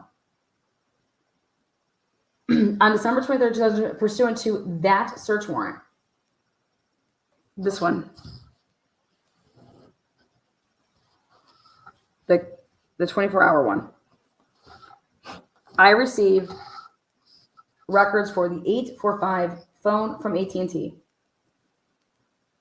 These records indicated that the 845 phone is subscribed to Brian Koberger and an address in Albright, Pennsylvania. And the account has been open since, listen to this, June 23rd, 2022. So, but Brian had, what was the number? Was it a Washington number or a PA number? What was the area code?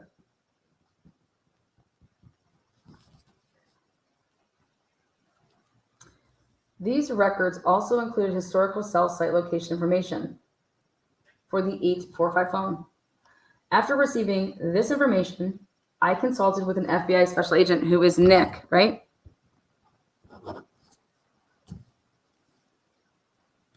Ready?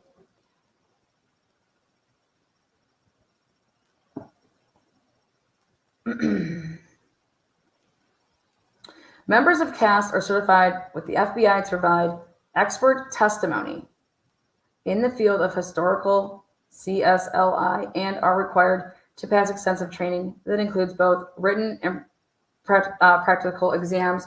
And this is when Cy said, yeah, no, I know that these guys know what they're doing.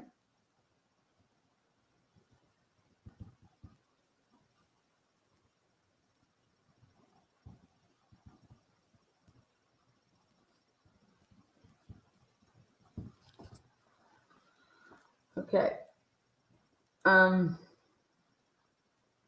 So additionally, the FBI CAST special agent that I consulted with has over 15 years of federal. I was able to determine, remember, it's between believe, okay, and determine. This is where I think he should get screwed because he says, I was able to determine. Whereas in the past, he said the words believe. I was able to determine estimated locations for the 845, not like I believe that these are like I was able to determine. Very important language right there. How did you determine that? That's the question that you get to ask then. How did you determine that? And I cannot wait for that. That's coming. I was able to determine estimated locations for the 8458 phone from November 12th for that 24-hour period that was authorized by the courts. Okay. Then on November 13th, 2022, at approximately 2:42 a.m., the 8458 phone was utilizing cellular resources that provide coverage to 163. It's in an area that it provides coverage to this area. And then he says that they're just going to be calling it the Culver residence, going to be known as that. And approximately this time then the phone utilized cellular resources that provided coverage southeast of the Culver residence, consistent with the 8458 phone leaving the Culver residence.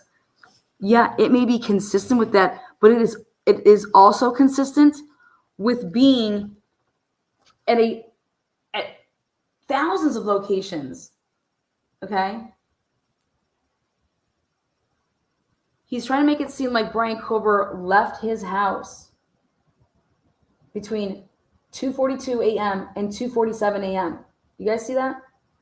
But really, Brian Culver could have been anywhere where that air, like as far this way, that way, as that area covers with that tower. There's no proof. And then they want to say, oh, guess what we have? That's why this is consistent with the movement of the white Elantra. With which one, though? The one on Washington's campus, the 2014 to 2016, right? At approximately 2:47 a.m., the 8458 phone stopped reporting to the network, which is consistent with either the phone being in an area without cell coverage, the connection to the network is disabled, such as putting the phone in airplane mode, or if the phone is turned off. The 8458 phone does not report to the network again until approximately 4:48 a.m., at which time it utilized cellular resources that provide coverage, at which time it utilized cellular resources that provide coverage to Idaho State Highway 95, south of Moscow, Idaho, near Blaine, all this fucking bullshit, right? Between 4:50 a.m. and 5:26 a.m., now this is everything right here that was wrote in the next search warrant.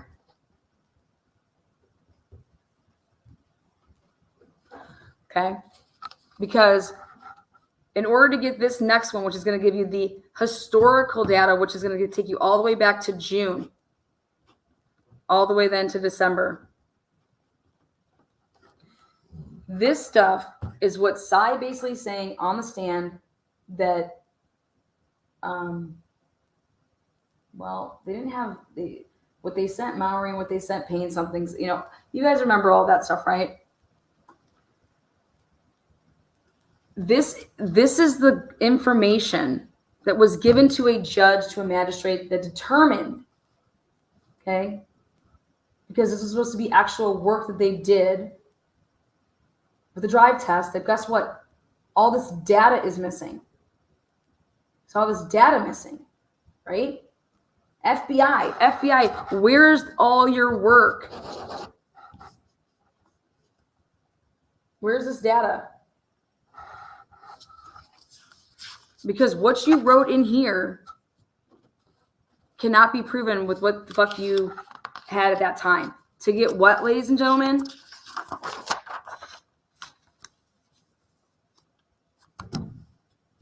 It goes to this point, but then right here.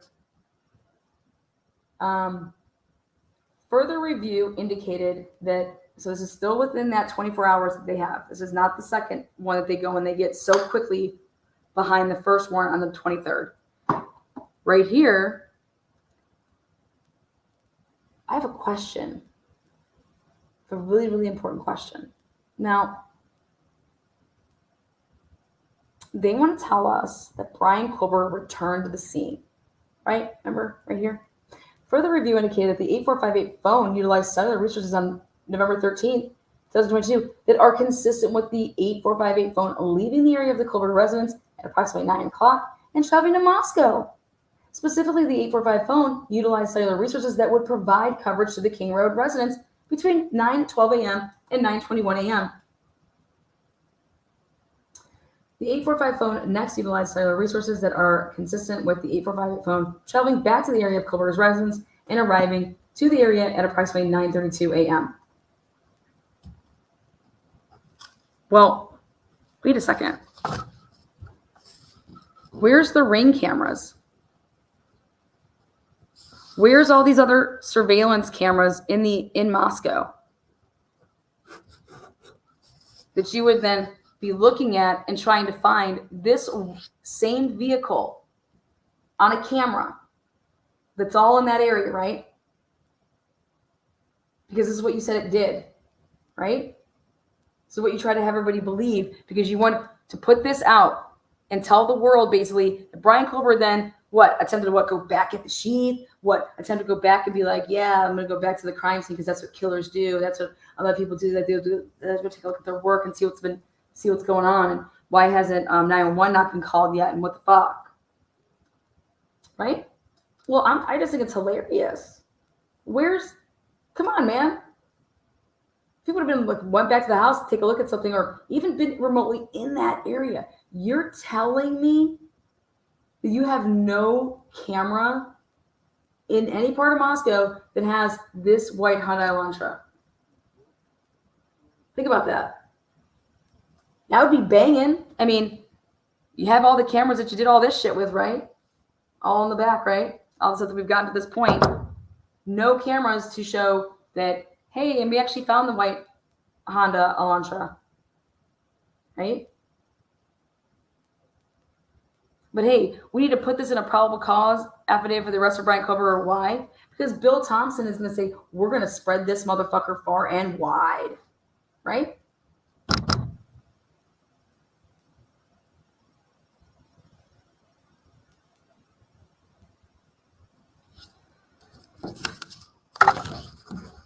Below is a depiction, not to scale, of the possible route. He was asked about that, and that's when Aunt Sarah's like, or Payne's like, well, I can't really hardly see anything. She's like, yeah, isn't that the truth? Like, basically calls him out like, this is your fucking shit. Yeah, but we know it's a piece of shit map. Yeah, we can't see anything either. But he had to testify to it. It was hilarious on the stand. I loved it. His fool ass. Investigators found the 8458 phone did connect to a cell phone tower that provides service to Moscow on November 14th, 2022. But investigators do not believe. Now, when did you find this out? Because you only had, it was 24 hours.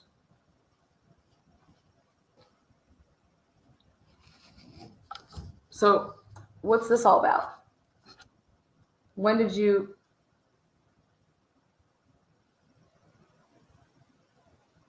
The 8458 phone has not connected to any towers that provided service to Moscow since that date. That means that you would have put in another search warrant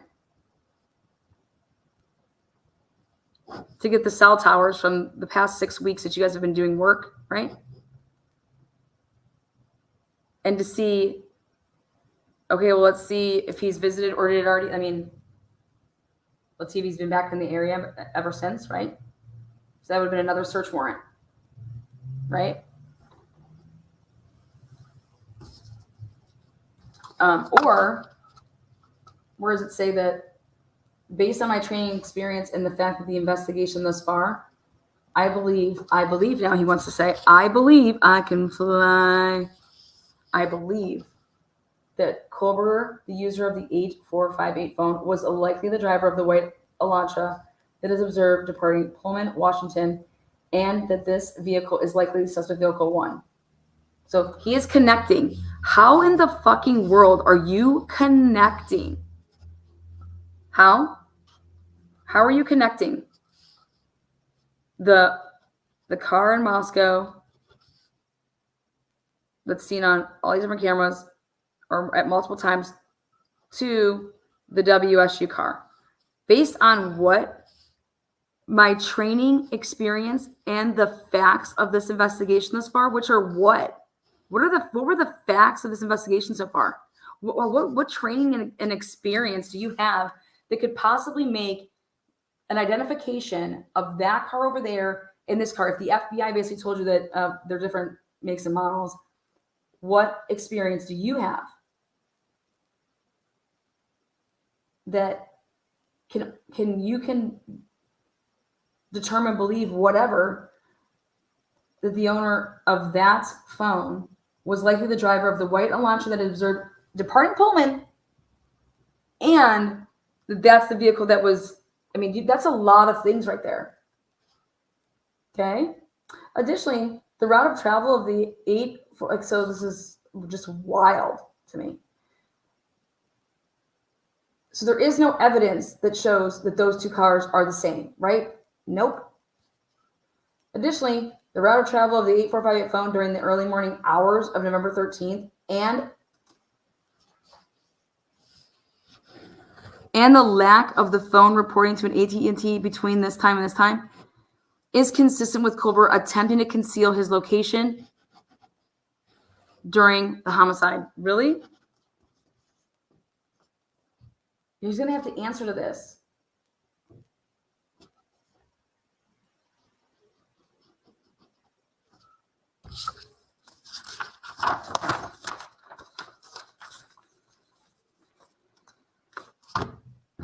And then here's the second one on the 23rd. So this would mean none of this, in my opinion, moving forward, because they lied to get this search warrant.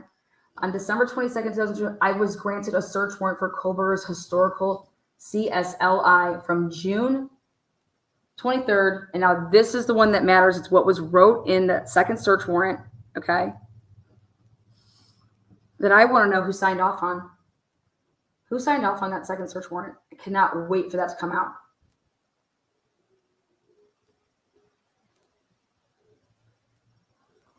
So on December 23rd, 2022, I was granted a search warrant for Culber's historical CSL from June 23rd, 2022 to current.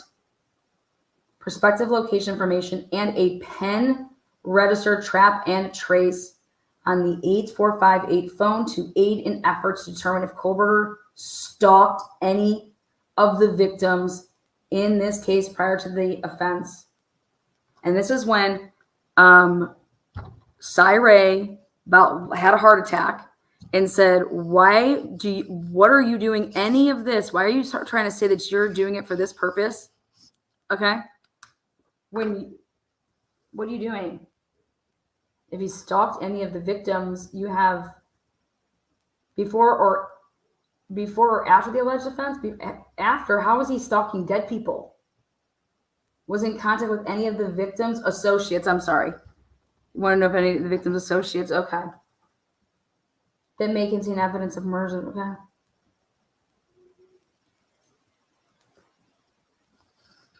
But because he lied in that first warrant, okay, then all of this afterwards, because he would have never been able to say that the phone and the car matched, right? Because they didn't have proof of that. If anything, they had proof that it didn't, and they took out chunks of the data, right? That's why the FBI is so fucked right now. So you're not getting any of this, and you're not able to write any of this in this probable cause because you would have never had this had you not lied. Right? You immediately just wrote up another one and just said that this is what it was going to do. And that's called railroading somebody. That's like, you know what someone said once? You know who people try to frame? You know, people try to railroad the guilty people, and they try to that's what a railroad is. That you're adding on this other evidence that's bullshit.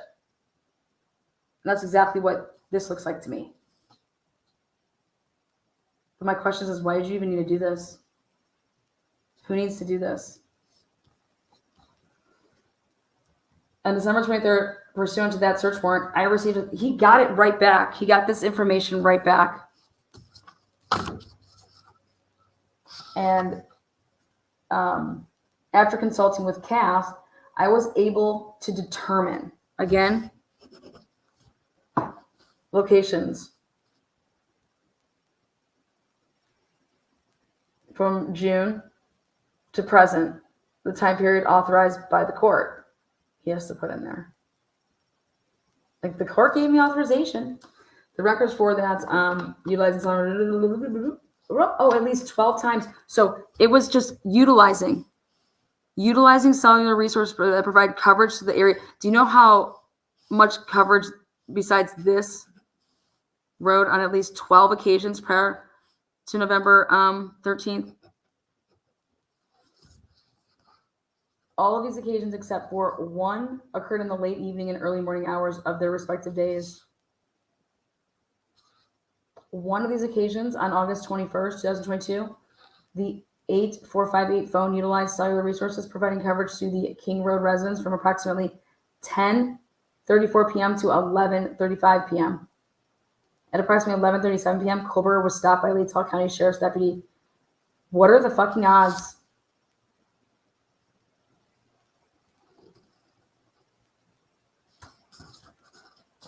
But this could have also been the fact that he was pulling out of where? Could he have been shopping at Walmart?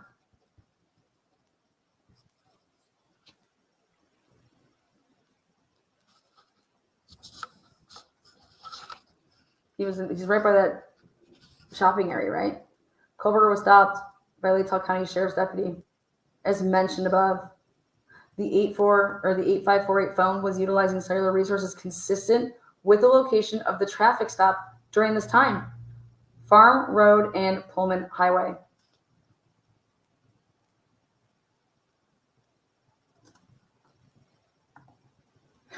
There you go, Ms. Potts. Payne and ISP had more testing done on Brian's dirty, uncased pillow than the 3 unknown male DNAs in the house. Boom. Aren't all the people in like a 10-mile? Yes. Fuck yeah, they are. Absolutely they are.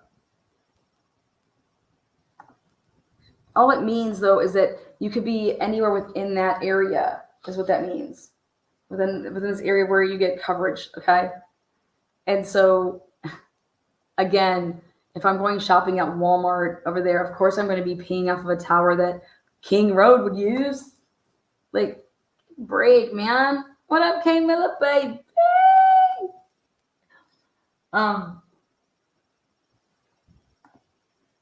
So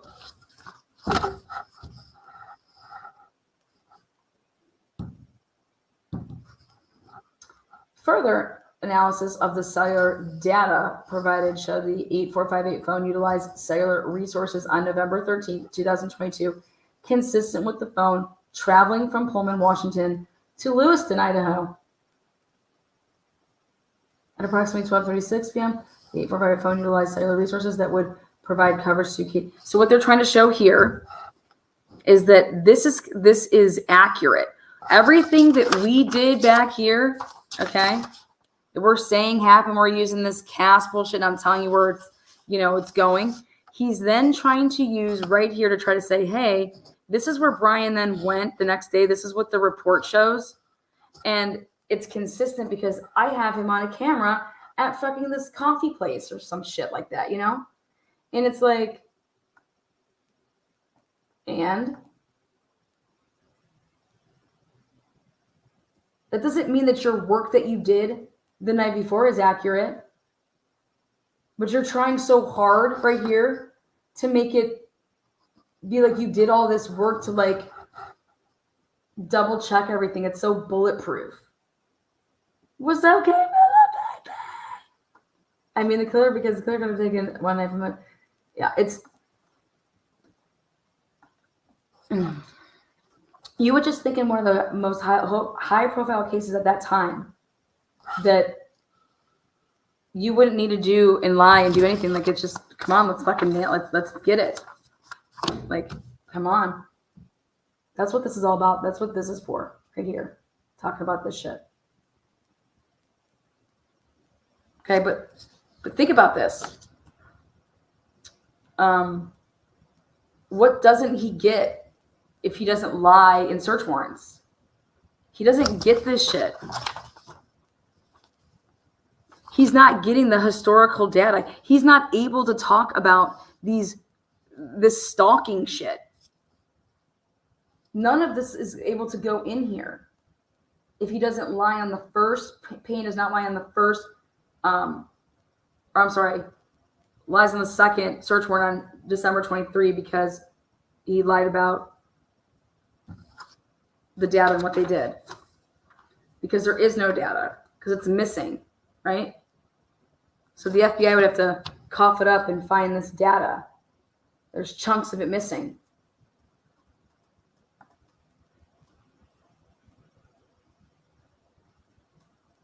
At approximately 12:46 p.m., the 845 phone then utilized the data in the area of the Albertsons grocery store at 400 Bridge Street. Surveillance footage obtained from the Albertsons store showed Kohlberger exited the white Elantra consistent with the suspect vehicle. I can't wait to see that footage. At approximately 12:49, interior surveillance camera shows Kohlberger's walk through the store, purchase unknown items at the checkout. How you didn't know? You would know the exact time, you stupid fucks, that you would then go talk to this shithole of a grocery store. It's probably beautiful, actually. And you would say, I need you to pull up on this day, go back in at this time, okay, and let me know what was bought on register blank at this time. And let's see some receipts here. This isn't unknown. This isn't unknown. Well, it's unknown if you're lazy. Lazy, unknown. It's unknown because you didn't go and get it. Or maybe you did and you're just saying it's unknown because it doesn't look good for you. I don't know.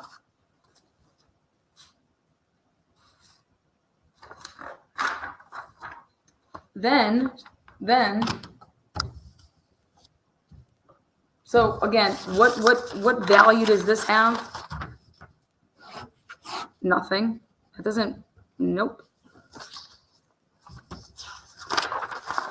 It's just, then we get here. Additional analysis of records for the 8548 phone indicate that between approximately 5:32 p.m. and 5:36 p.m., hey, the phone utilized cellular resources that provide coverage to Johnson, Idaho. The 8458 phone then stops reporting to the network from approximately 5:36 p.m. to 8:30 p.m. That is consistent with the 8458 phone being the area that the 8458 phone traveled in the hours immediately following the suspected time the homicides occurred. Excuse me?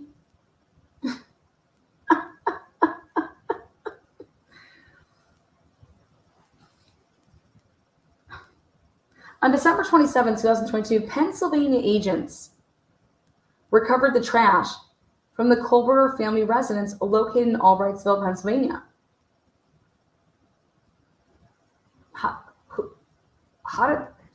Whoa.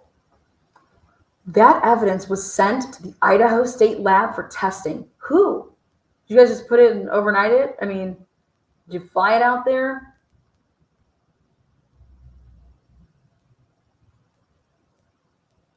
On December 28, 2022, the very next day, the Idaho State lab reported that a DNA profile obtained from the trash, like just one profile. How many profiles did you obtain from the trash? The whole family was over there. Identified a male as not being excluded as the biological father of the suspect profile.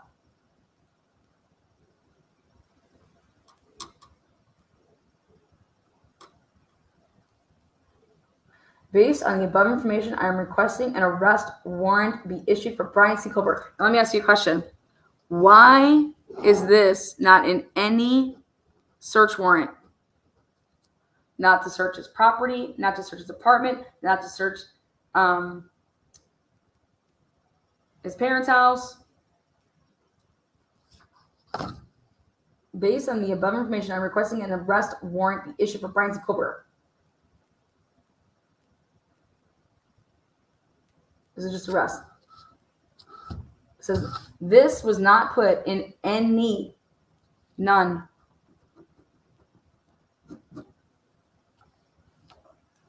No search warrant was this section used except for this to get the arrest. Why? Because what I tell you at the beginning, what'd you need? Megan's a smart girl, and she's like, you have 3 DNA profiles here. You have the Sheath profile, and you say you have this guy, right? You're coming to me how many times? That's why Ann Taylor wanted to know how many times did you attempt to get the arrest warrant? Okay? And you couldn't get it, and you couldn't get it, and you couldn't get it. Because I believe that the magistrate said, get me a match. Get me the DNA match. Go get the DNA and match it up.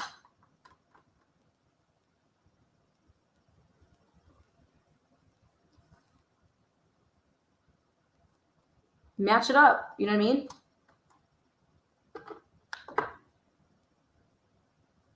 Go get the go match his DNA to the profile that you have.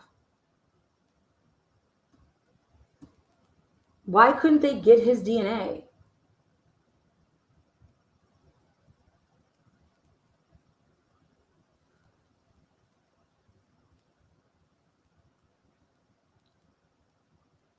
You guys, people get search warrants all the time, okay? They could have went into Brian Culver's apartment. Think about this. They could have went to Brian Culver's apartment. Whether or not Brian Culver was there anytime after he would have left, we're going in there. They could have gotten search warrants for other things before this arrest. Here, let's go to his apartment. Let's get some shit, and we can test that stuff. Let's get one for his apartment. Let's see if there's any trace. Let's see if there's any material. Let's get into his car. Let's get into his car immediately, because that car should light up like a lollipop, like woo, like Christmas, like it should be DNA heaven of trace. You could do that without going and getting the arrest to arrest him. You can go get search warrants for that. Okay. Did they have probable cause to search his vehicle? I would think that they would have probable cause to search his vehicle.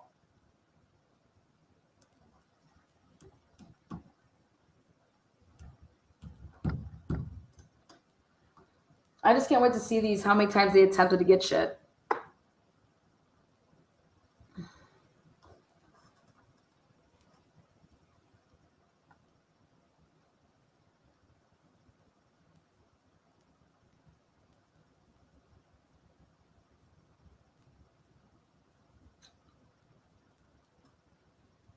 You guys, they took nothing from his office. Blaker was like a kid in a candy store thinking that apartment was going to have all this shit in it. Like, nothing. Do you guys know that all the search warrants that were done in this case up and until like December 23, none of those are for Brian Culver. None of them.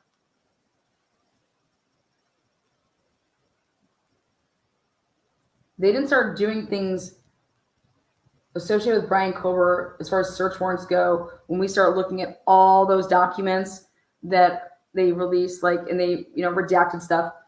Brian Culver's, for as far as search warrants go, and like his Google or finances or whatever, his name isn't on anything until, I'm telling you, after January, except for the AT&T stuff here.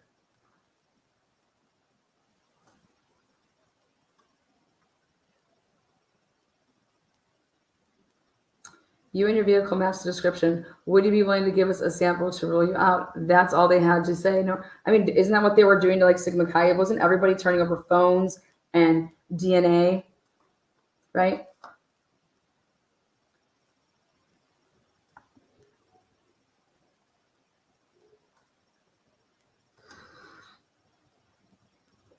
Why is Ann Taylor so adamant that Brian Culver is innocent? Why is their whole team so adamant that Brian Culver is innocent?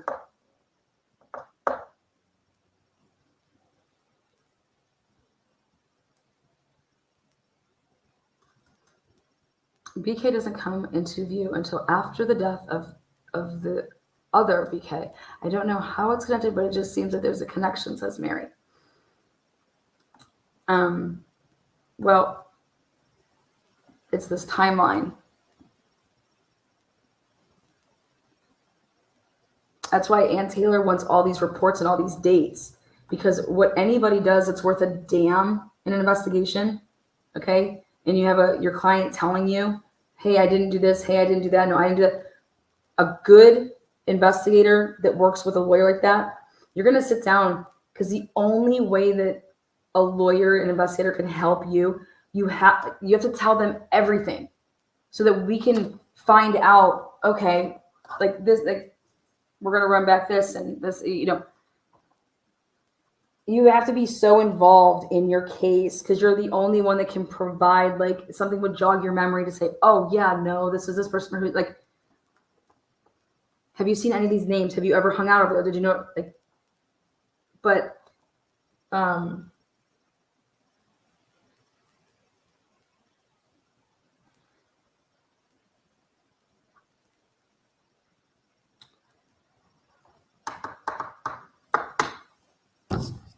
you say you're going to have a preliminary hearing, you don't. Why? They flipped out. They lost their shit. Why?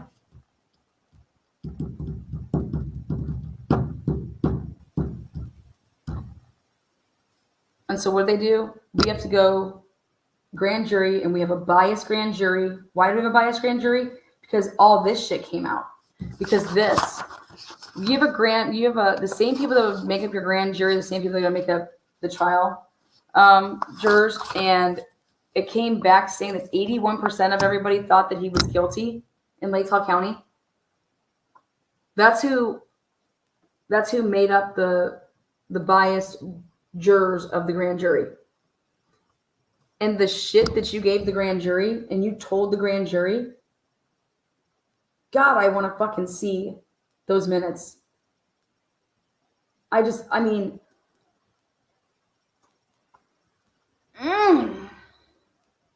want to know what officers were testifying to hearsay. Because you're allowed to, but I want to know who was doing, like, who was testifying to what. Because they needed Mallory. Payne couldn't do it. Payne didn't qualify. That's why they had to send Mallory all that shit right there at the end in April 2023 to get him all ready and prepped to do that grand jury shit.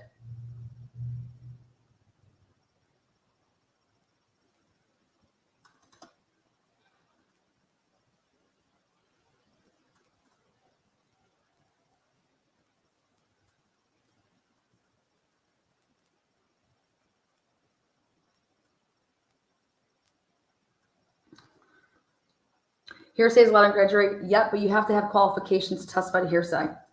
So take a look at it. Take a look at when a cop can testify to hearsay in a grand jury. You have to have 5 years experience. There's rules. You can't just have Joe Schmo testifying to hearsay, even if you're a cop.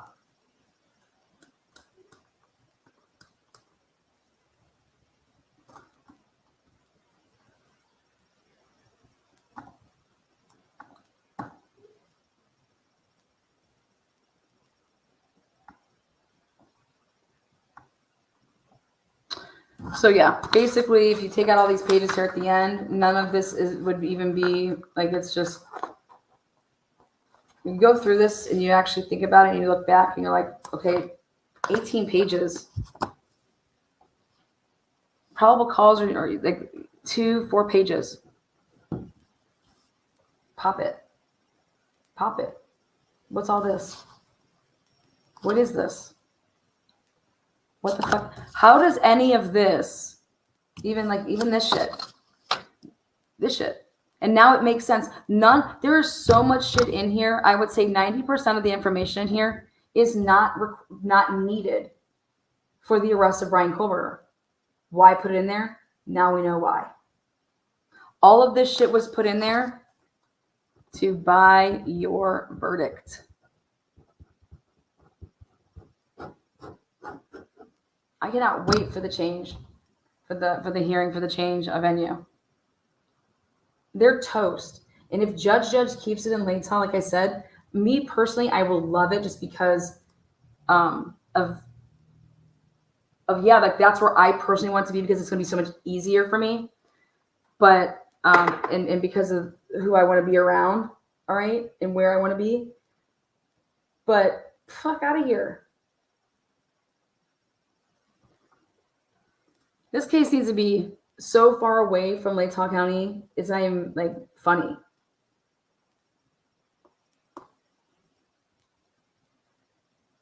And for the FBI to fuck with this way and do what they did,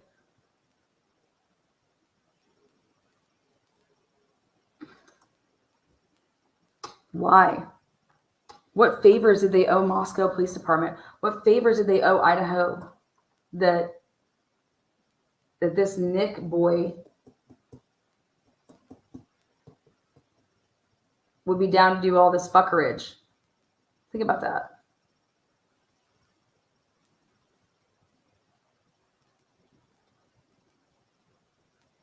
Remember when when Ann Taylor said, who helped? Like, he's like, I didn't write that stuff for the search warrant. She's like, oh, I know you didn't, because he doesn't know any of that shit.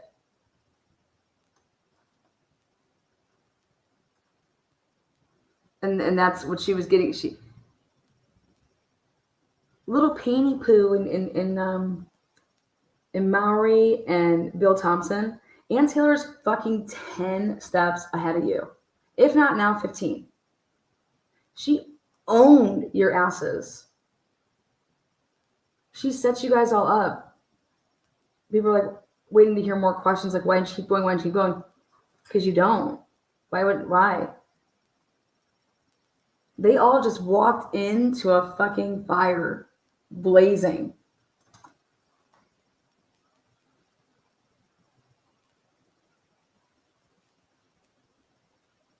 They lied. They lied to obtain a search warrant for the next thing that's basically all of this, which you then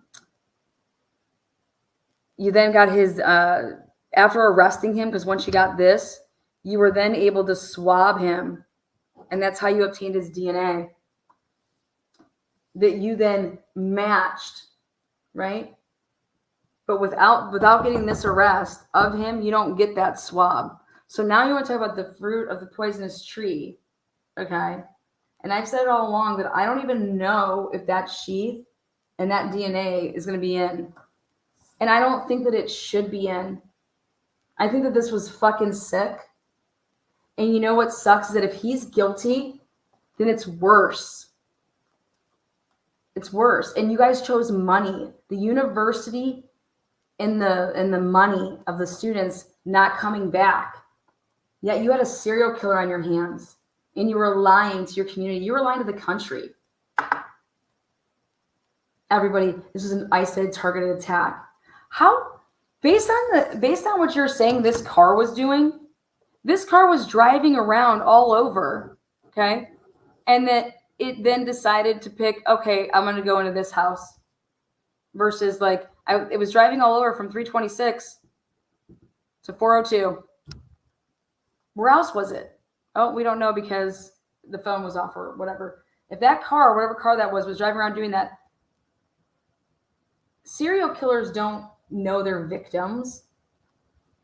Those are mostly crimes of opportunity, right?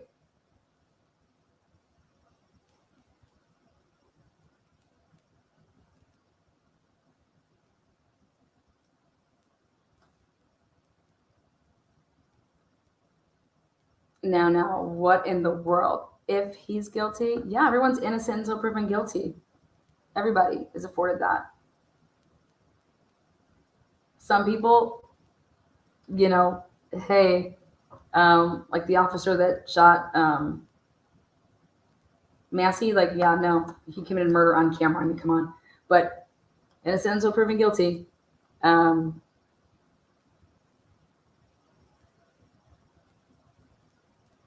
now it makes sense why Steve wants to ask me, well, what if it was your kid? Would you be okay with them bending the rules? I said, bending the rules? I said, no, I'm not okay with FBI agents helping local dipshits that are police officers lie and railroad people. Because when you do that to innocent people and it happens, then what? Absolutely not. I've witnessed it.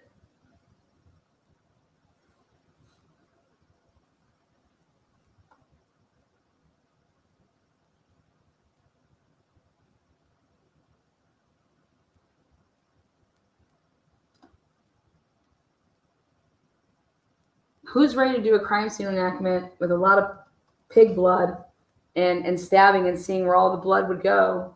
Okay. And then you go ahead and you get into a car all wilding out. Like, you'd have to strip down absolutely naked outside there, put your clothes in a bag to ensure that nothing would get in your car.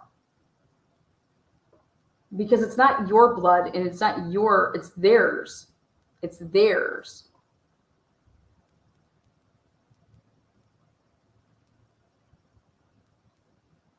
Oh, thank you there, Sherry B. Yeah, this bothers me. This bothers me because it's about this, all right? I want to see body cam of that sheath. And if that sheath is so pristine that it only just has no blood on it and it's just there's touch on that button, give me a fucking break, man. Are you kidding me? Talk about some crazy ass odds. Then talk about the odds that nobody calls 911. Just talk about this domino of whoever truly did this, in my opinion, should have gotten away with it. And the only reason that somebody may go down for this, in my opinion, whether they did it or not, is because of you're lying. You're lying in police paperwork to obtain search warrants.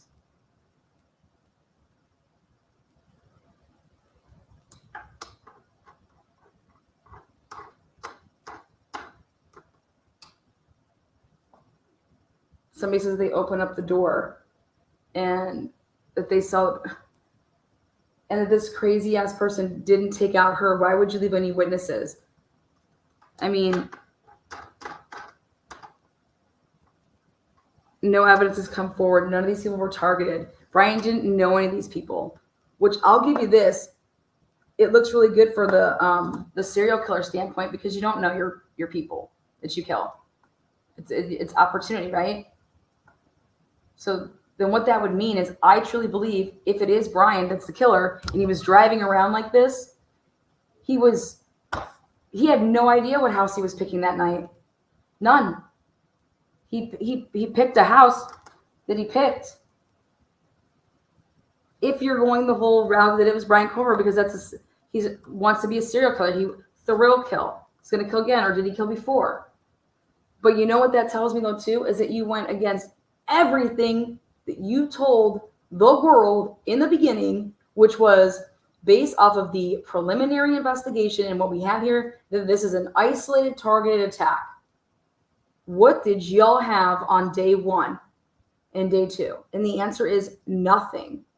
They had nothing. So your preliminary investigation was we have zilch, nothing, but we think this was targeted because of the preliminary crime scene.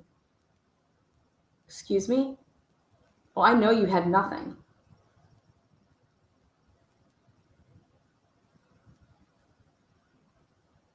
You know what I loved about the Boston police chief? FBI was like, you're not putting out those pictures of the bombers. Okay? He told the FBI to go fuck off. Legit.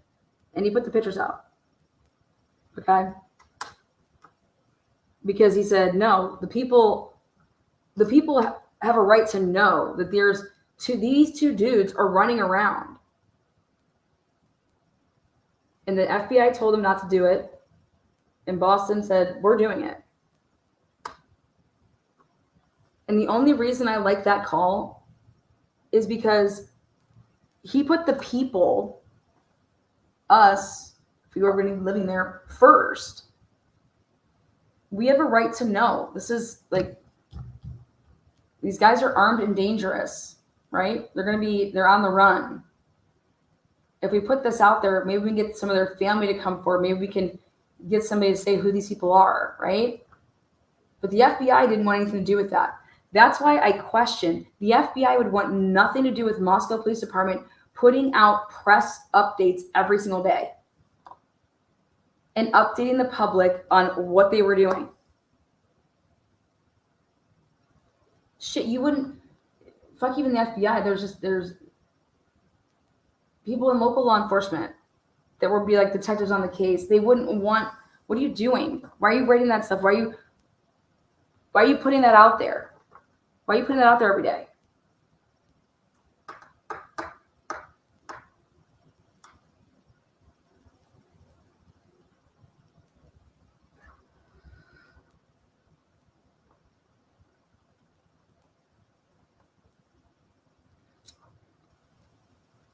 Why do you need 50 FBI agents on this case? Why do you need 120 agents on this case? Doing what? Doing what?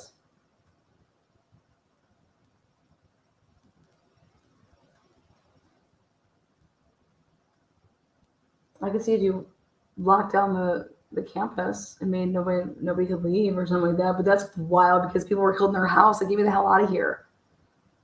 You know, that was also crazy to me when I heard that they did a stay, you know, they put out the, you know, that blast that told people to stay, like, shelter in your home.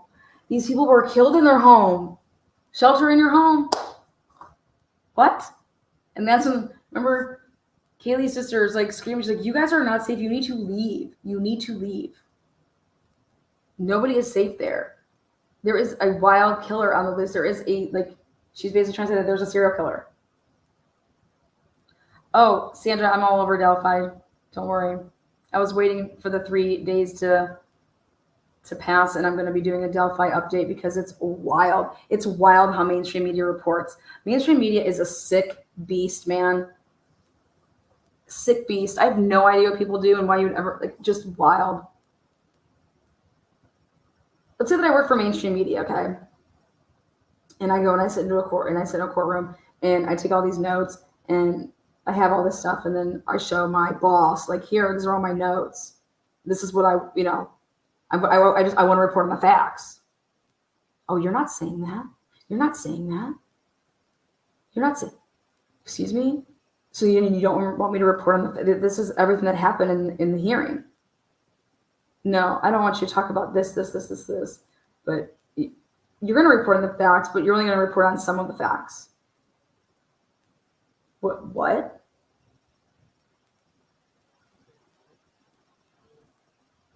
I'm at a loss for words. Yeah, and it's going to be one-sided, basically. In the Delphi case, how is it not all over headlines saying that Liberty's phone was turned back on at 4:30 in the morning?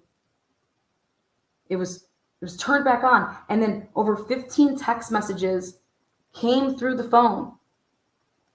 Who turned her phone on at 4:43 in the morning, 4:30 in the morning? How is that not blowing all over mainstream media right now?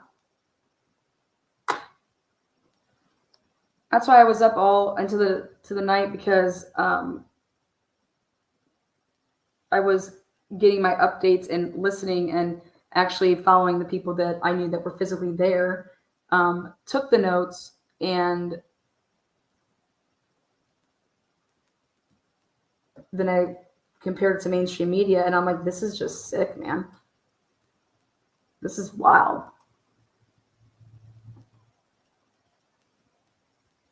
Absolutely wild.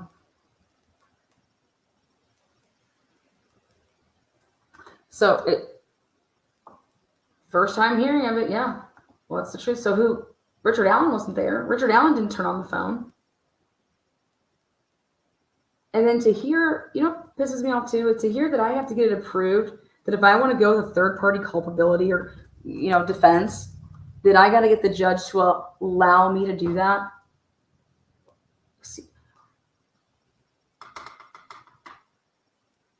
I have to show cause that these people should be talked about. I think it's show cause when these sisters that were interviewed said that their brother spit on the girl's body. Elvis Fields. It's sick to me. It's absolutely sick. I don't think one person did this. To say that this happened, this happened in 18 minutes. I about fell over my chair with the Delphi case. From the point of abduction and the killing, 18 minutes. Have you lost your mind? The one girl that was redressed in the clothing of the other girl, there was only blood around right here, the collar of it. Okay. How do you redress somebody in somebody else's clothing that would have been wet, right? And it not have blood? And we're talking about a bloody scene.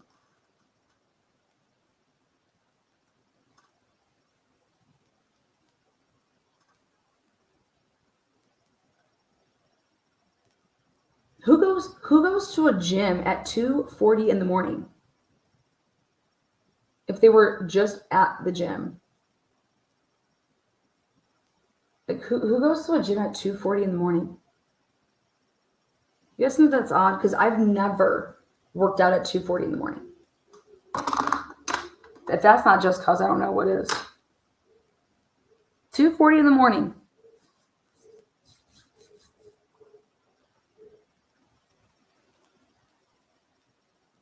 I don't care if he confessed 100 times. A confession means absolutely nothing. And you want to know what should have taught us that in life? Is the Innocence Project. DNA should have taught us that. DNA should have taught us that when all of these minorities were getting released from prison sentences due to false confessions that later then exonerated them because they were black. A lot of them were black, railroaded, and they took plea deals because they were threatened with X, Y, and Z. And here you can get out in 20. So they falsely confessed, right? Come find out all this DNA technology, poof, all these people being exonerated. But they confessed. Yeah, because can you imagine that? There's reasons that people confess. There's reasons that people will make false confessions. And there's reasons that people confess and it's true. So I don't care if Richard Allen said he did it 100 times. But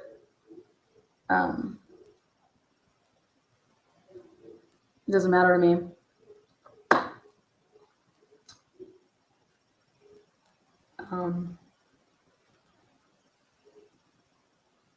I'm all about evidence.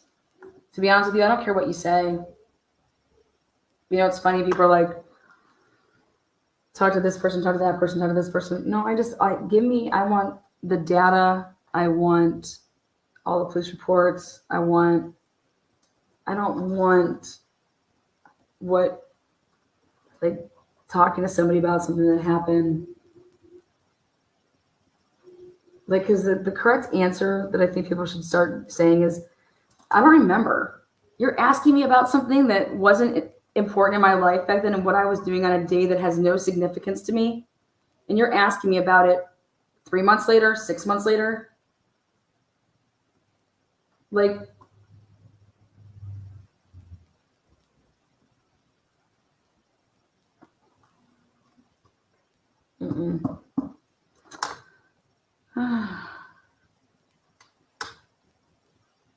And if I was a cop or an investigator, prosecutor, I don't want what someone has to say. I want to, okay, this is what they say. Prove what they said, then make sure it matches all up.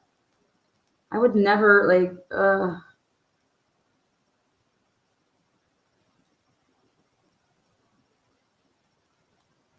I don't know, maybe I'm just too stubborn. So yeah, the answer to Steve Gonzalez's question, I wouldn't.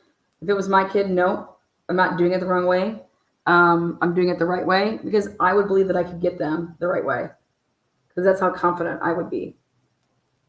And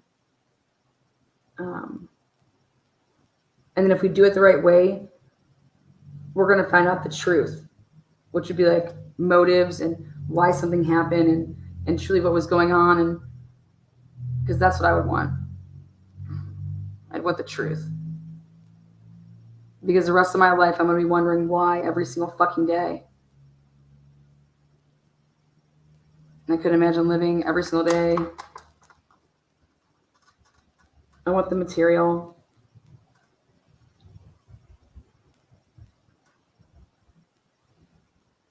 I don't want you railroading somebody and then I have to go the rest of my life wondering what, why, fuck no. Mm-mm. And then I think that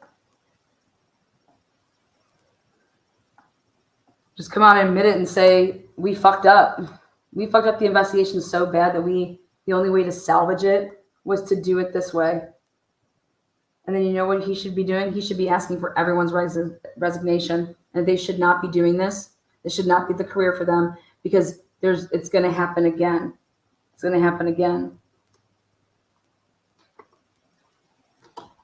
And I think kind of Steve was like that for a little bit. Just, he wanted people to just admit that you're wrong. Just admit that you made a mistake. Remember that? Remember those? Remember that? Sherry D, making somebody go green. Yeah. Kay Miller made like 20 people go green. Uh-oh, baby time, OTR. Printer, paper, supplies, and a Twisted Tea. I'm going to go get a Twisted Tea. I want one.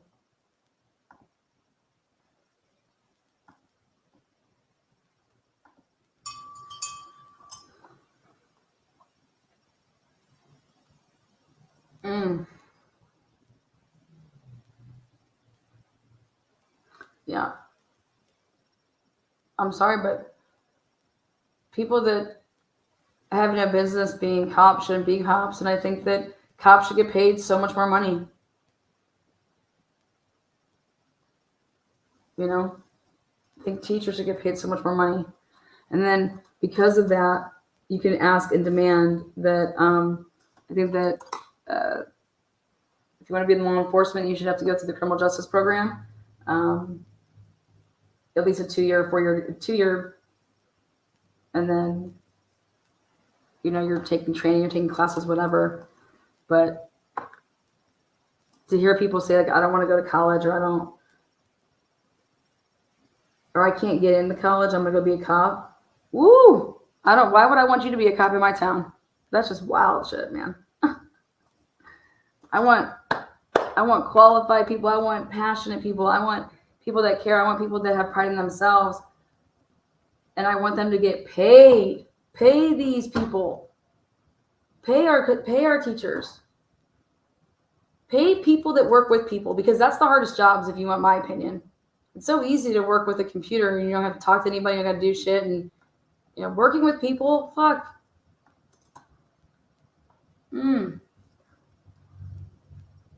Pay our people. Pay our cops, pay our teachers. And start firing fucking people that don't do their goddamn job. If McDonald's can pull the trigger because somebody can't flip a burger, and start pulling the trigger and start firing people that can't do their jobs in law enforcement, pisses me off. With that said, tonight, I haven't gone on somebody's panel in a long time. I'm on a panel tonight talking about the Idaho4 case. So this was a nice fresher for me. Get my blood flowing. Is it Tommy Jude? Is that how he says it? I told him I would go on his channel back. Like, I don't know, it was a while ago. And I've been just so busy. So it's on his channel. I think it's at 7 or 8. I can't remember if it's because their Central Time. I'm East Coast time. All I know is I'm just showing up. Let me see. Maybe my link will tell me.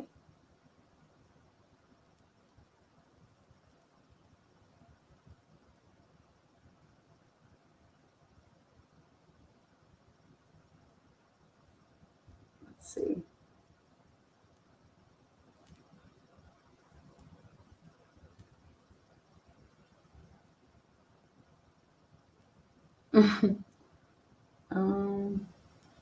I don't know.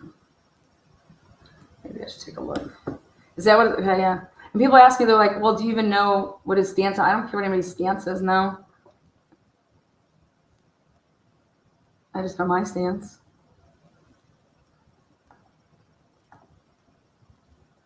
So I don't know. Whatever. Whatevs.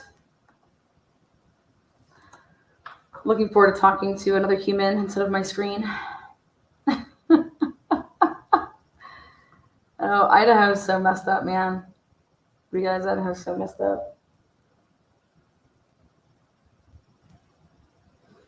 And they're saying that they can't hire people, that nobody wants to. Well, I don't know. Maybe, you know, people like money. Throw some money around. It's 8 p.m. Eastern Standard, looks like, on my end in Georgia. Okay, so it's 8.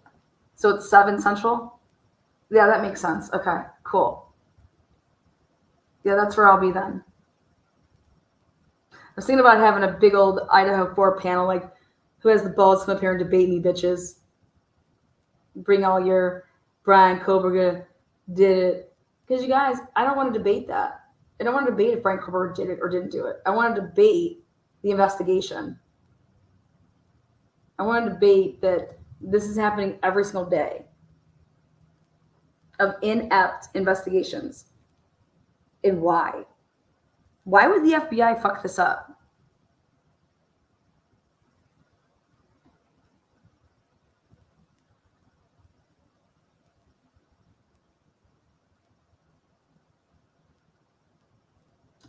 Wild. I will set my alarm. Anyone else listen to the audio? I personally believe it's really sad. What audio is that?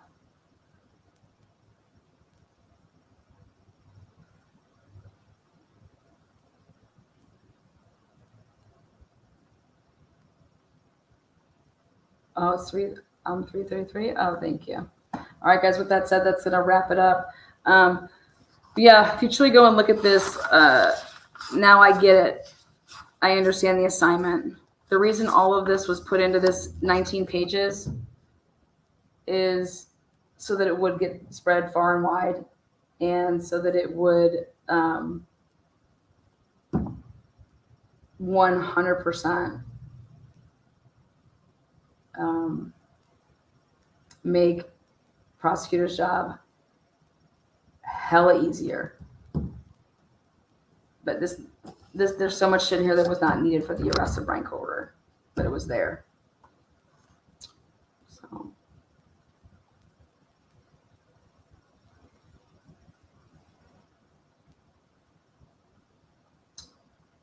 I can answer that for you, Sherry. I don't get it. The FBI, is that why they're going so hard on other cases? Yeah, but the more important part, like the Karen Reed case, the FBI was never brought in on the Karen Reed case. Okay, so in this case with the Idaho4 case, the FBI was brought in. The Idaho State Police brought in. Latah County Sheriff's Department brought in. And so you have all these agencies working together, and Moscow's still in charge. They never like surrender. Like, here, we're turning it over to the Idaho State Police, or we're turning over to the feds. No, it was if the feds would have never came in, okay, on the Idaho4 case, then the feds could be in a position to do what they did in the Karen Reed case, which would look at everything and investigate, like, hey, what's going on around here? You know what I mean? But in this circumstance, I just think you had too many people and too many agencies, and I think people were lying to each other. And now it's going to come out who wants to throw who under the bus. Is the truth going to come out? Because what is going to end up happening is, if the truth comes out, like, what are you willing to do? Are you willing to save this case or save your whole entire cast? Because that's what's I think it's going to come down to.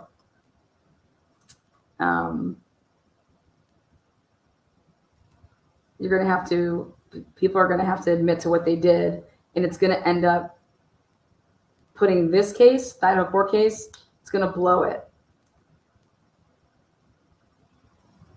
That's what I believe. It's gonna be one wild case, one wild trial. Like, I'm telling you, it's gonna blow O.J. Simpson's trial out of the water. I think it's gonna blow Karen Reed's trial out of the water, because you guys want to see corruption on the main stage. Woo! Whoa! Like, we're talking about, woo!